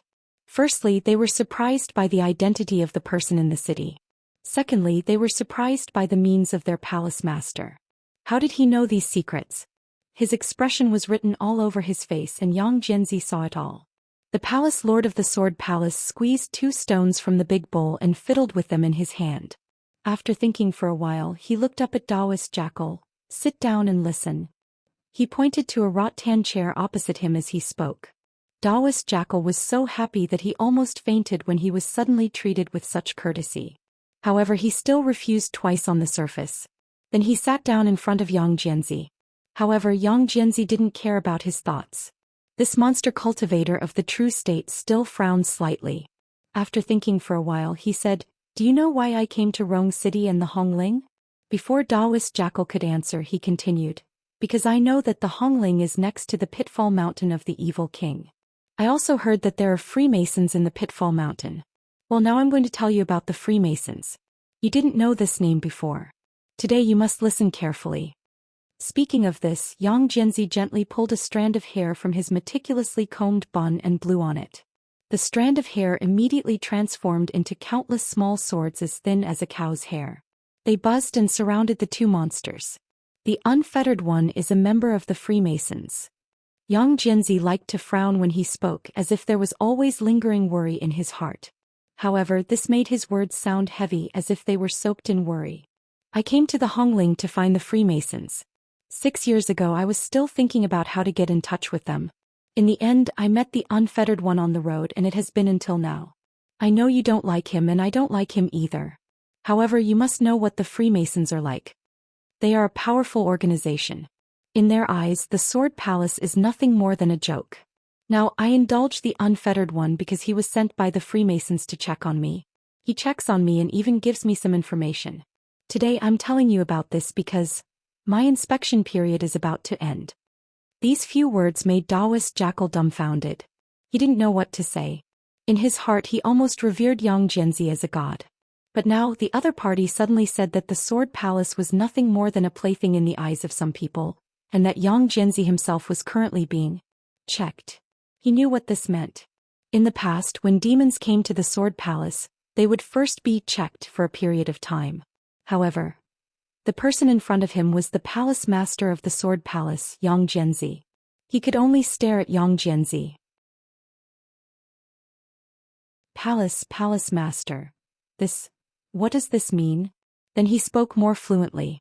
Palace master is the master of the Sword Palace. Although our country of you isn't big, there are tens of thousands of demons. In the future, Palace Master will find an opportunity to raise his arm and call for help. Why do we need to go to that, Freemasons? How is this called checking? How is this called checking? How can the unfettered one be qualified to check on you? His heartfelt loyalty caused Yang Jianzi to slightly relax his brows. However, he quickly frowned again. He waved his hand and slowly chewed on a pebble in his mouth. You didn't know about these things in the past. Now you should know. In the future, when you reach my position, you should also think the same way. Palace Master, what do you mean? Don't be anxious. Listen to me. Yang Jianzi narrowed his eyes. You are a little demon and only know about the Yu country and the Sword Palace. But when you reach my level of cultivation, you can see the world in your eyes. These thousands of years I have been hiding in the Yu country. It seems to be glorious, but in reality I am looking for a chance of survival. Mu Nanju, the Freemasons, the Daotong Kenzo, and the demons. I swayed among these people, relying on my luck and scheming, and slowly gained some capital and foundation. Slowly I cultivated from a little demon to the true realm, and then the Sword Palace today. Yang Jianzi paused and sighed. But now I have reached the end. If my power didn't slowly grow, I might not have lived until today. Now that my power has grown, the Yu country can't contain me. I have entered the eyes of some people, so I have to choose a power to rely on. I thought about it again and again and chose the Freemasons. I won't tell you why I chose this place. I just want you to know that if I leave the Yu country, the broken foundation of the Sword Palace will be handed over to you. In the future, if you have any problems, you can borrow the power of the Freemasons. Yang Jianzi said that Taoist Jackal was only a little demon, so Taoist Jackal was really a little demon. It was only now that this little demon realized that the palace master, who in his mind had such profound cultivation and was almost omnipotent, also had such troubles. These little demons were ants under the feet of a human, and their palace master was that human. But he wasn't the strongest one. In the eyes of some even more terrifying people, he, the beloved palace master, was also an ant. He had never dared to think like this before. But now it came from Yang Jianzi's mouth. With this thought, he didn't care what Yang Jianzi meant by entrusting the foundation. He only asked, what difficulties does the palace master have? Yang Jianzi was silent for a moment, then raised his head to look at the faint outline of Chengdu in the distance. After looking for a while, he sighed. That Li Yunxin in the city, isn't he the same as me? In the same situation, he also has to make some choices. Seeing him scheming, using his luck and struggling to survive, is like seeing me in the past. At that time I thought I could always find a way out of danger. I always thought that one day I would do something. Now I have done it. Unfortunately, I'm just a fish on the chopping block. Now looking at him, Yang Jianzi shook his head slightly and thought for a while. It's probably just an undeserved joy. After sighing for a while, Yang Jianzi stood up. The knoll also hurriedly stood up. Yang Jianzi moved to the window, and the hair-thin little swords around them followed them, isolating their voices from the outside world. He finally stood by the window and stared at Chengdu for a while, then said in a low voice, that Li Yunxin is someone the Freemasonry wants. Now this should be my final test. He slowly crushed a pebble in his palm, watching the powder fall between his fingers. If I capture that Li Yunxin alive, I will be able to see the Freemasonry elders. Taoist Jackal did not want to see his palace master like this at all. This was a kind of selfish and loyal worry. This worry even made Yang Jianzi's revelation that he wanted to entrust the Sword Palace to him become a pleasant surprise. But even so, he still planned to do what Yang Jianzi wanted to do well. At this time, this wasn't just for the palace master and the foundation, but also for some hope and belief in his heart. So he sighed in his heart. So, Palace Master, do you want me to go to Chengdu? Yang Jinzi shook his head slightly with a pale golden luster on his face. Don't go. It's a trap. Taoist Jackal thought for a while. I know it's a trap of Taoist Wolf. But that person is ambitious but not talented. I think it's nothing. It's not him. It's Li Yunxin. Taoist Jackal looked at his loyal subordinate like a teacher answering questions for his student. You have to remember that Li Yunxin is extremely cunning. Now you only know that Taoist Wolf has been planning in the city for several years, but do you know whether Li Yunxin was also involved in this? Why did he make such a heavy rain in Chengdu and expose his whereabouts? Taoist Jackal thought for a while and answered, I don't know. But Taoist Jackal has been planning for many years.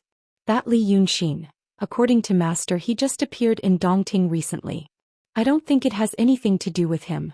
It's probably just a coincidence that he came to Chengdu on a whim.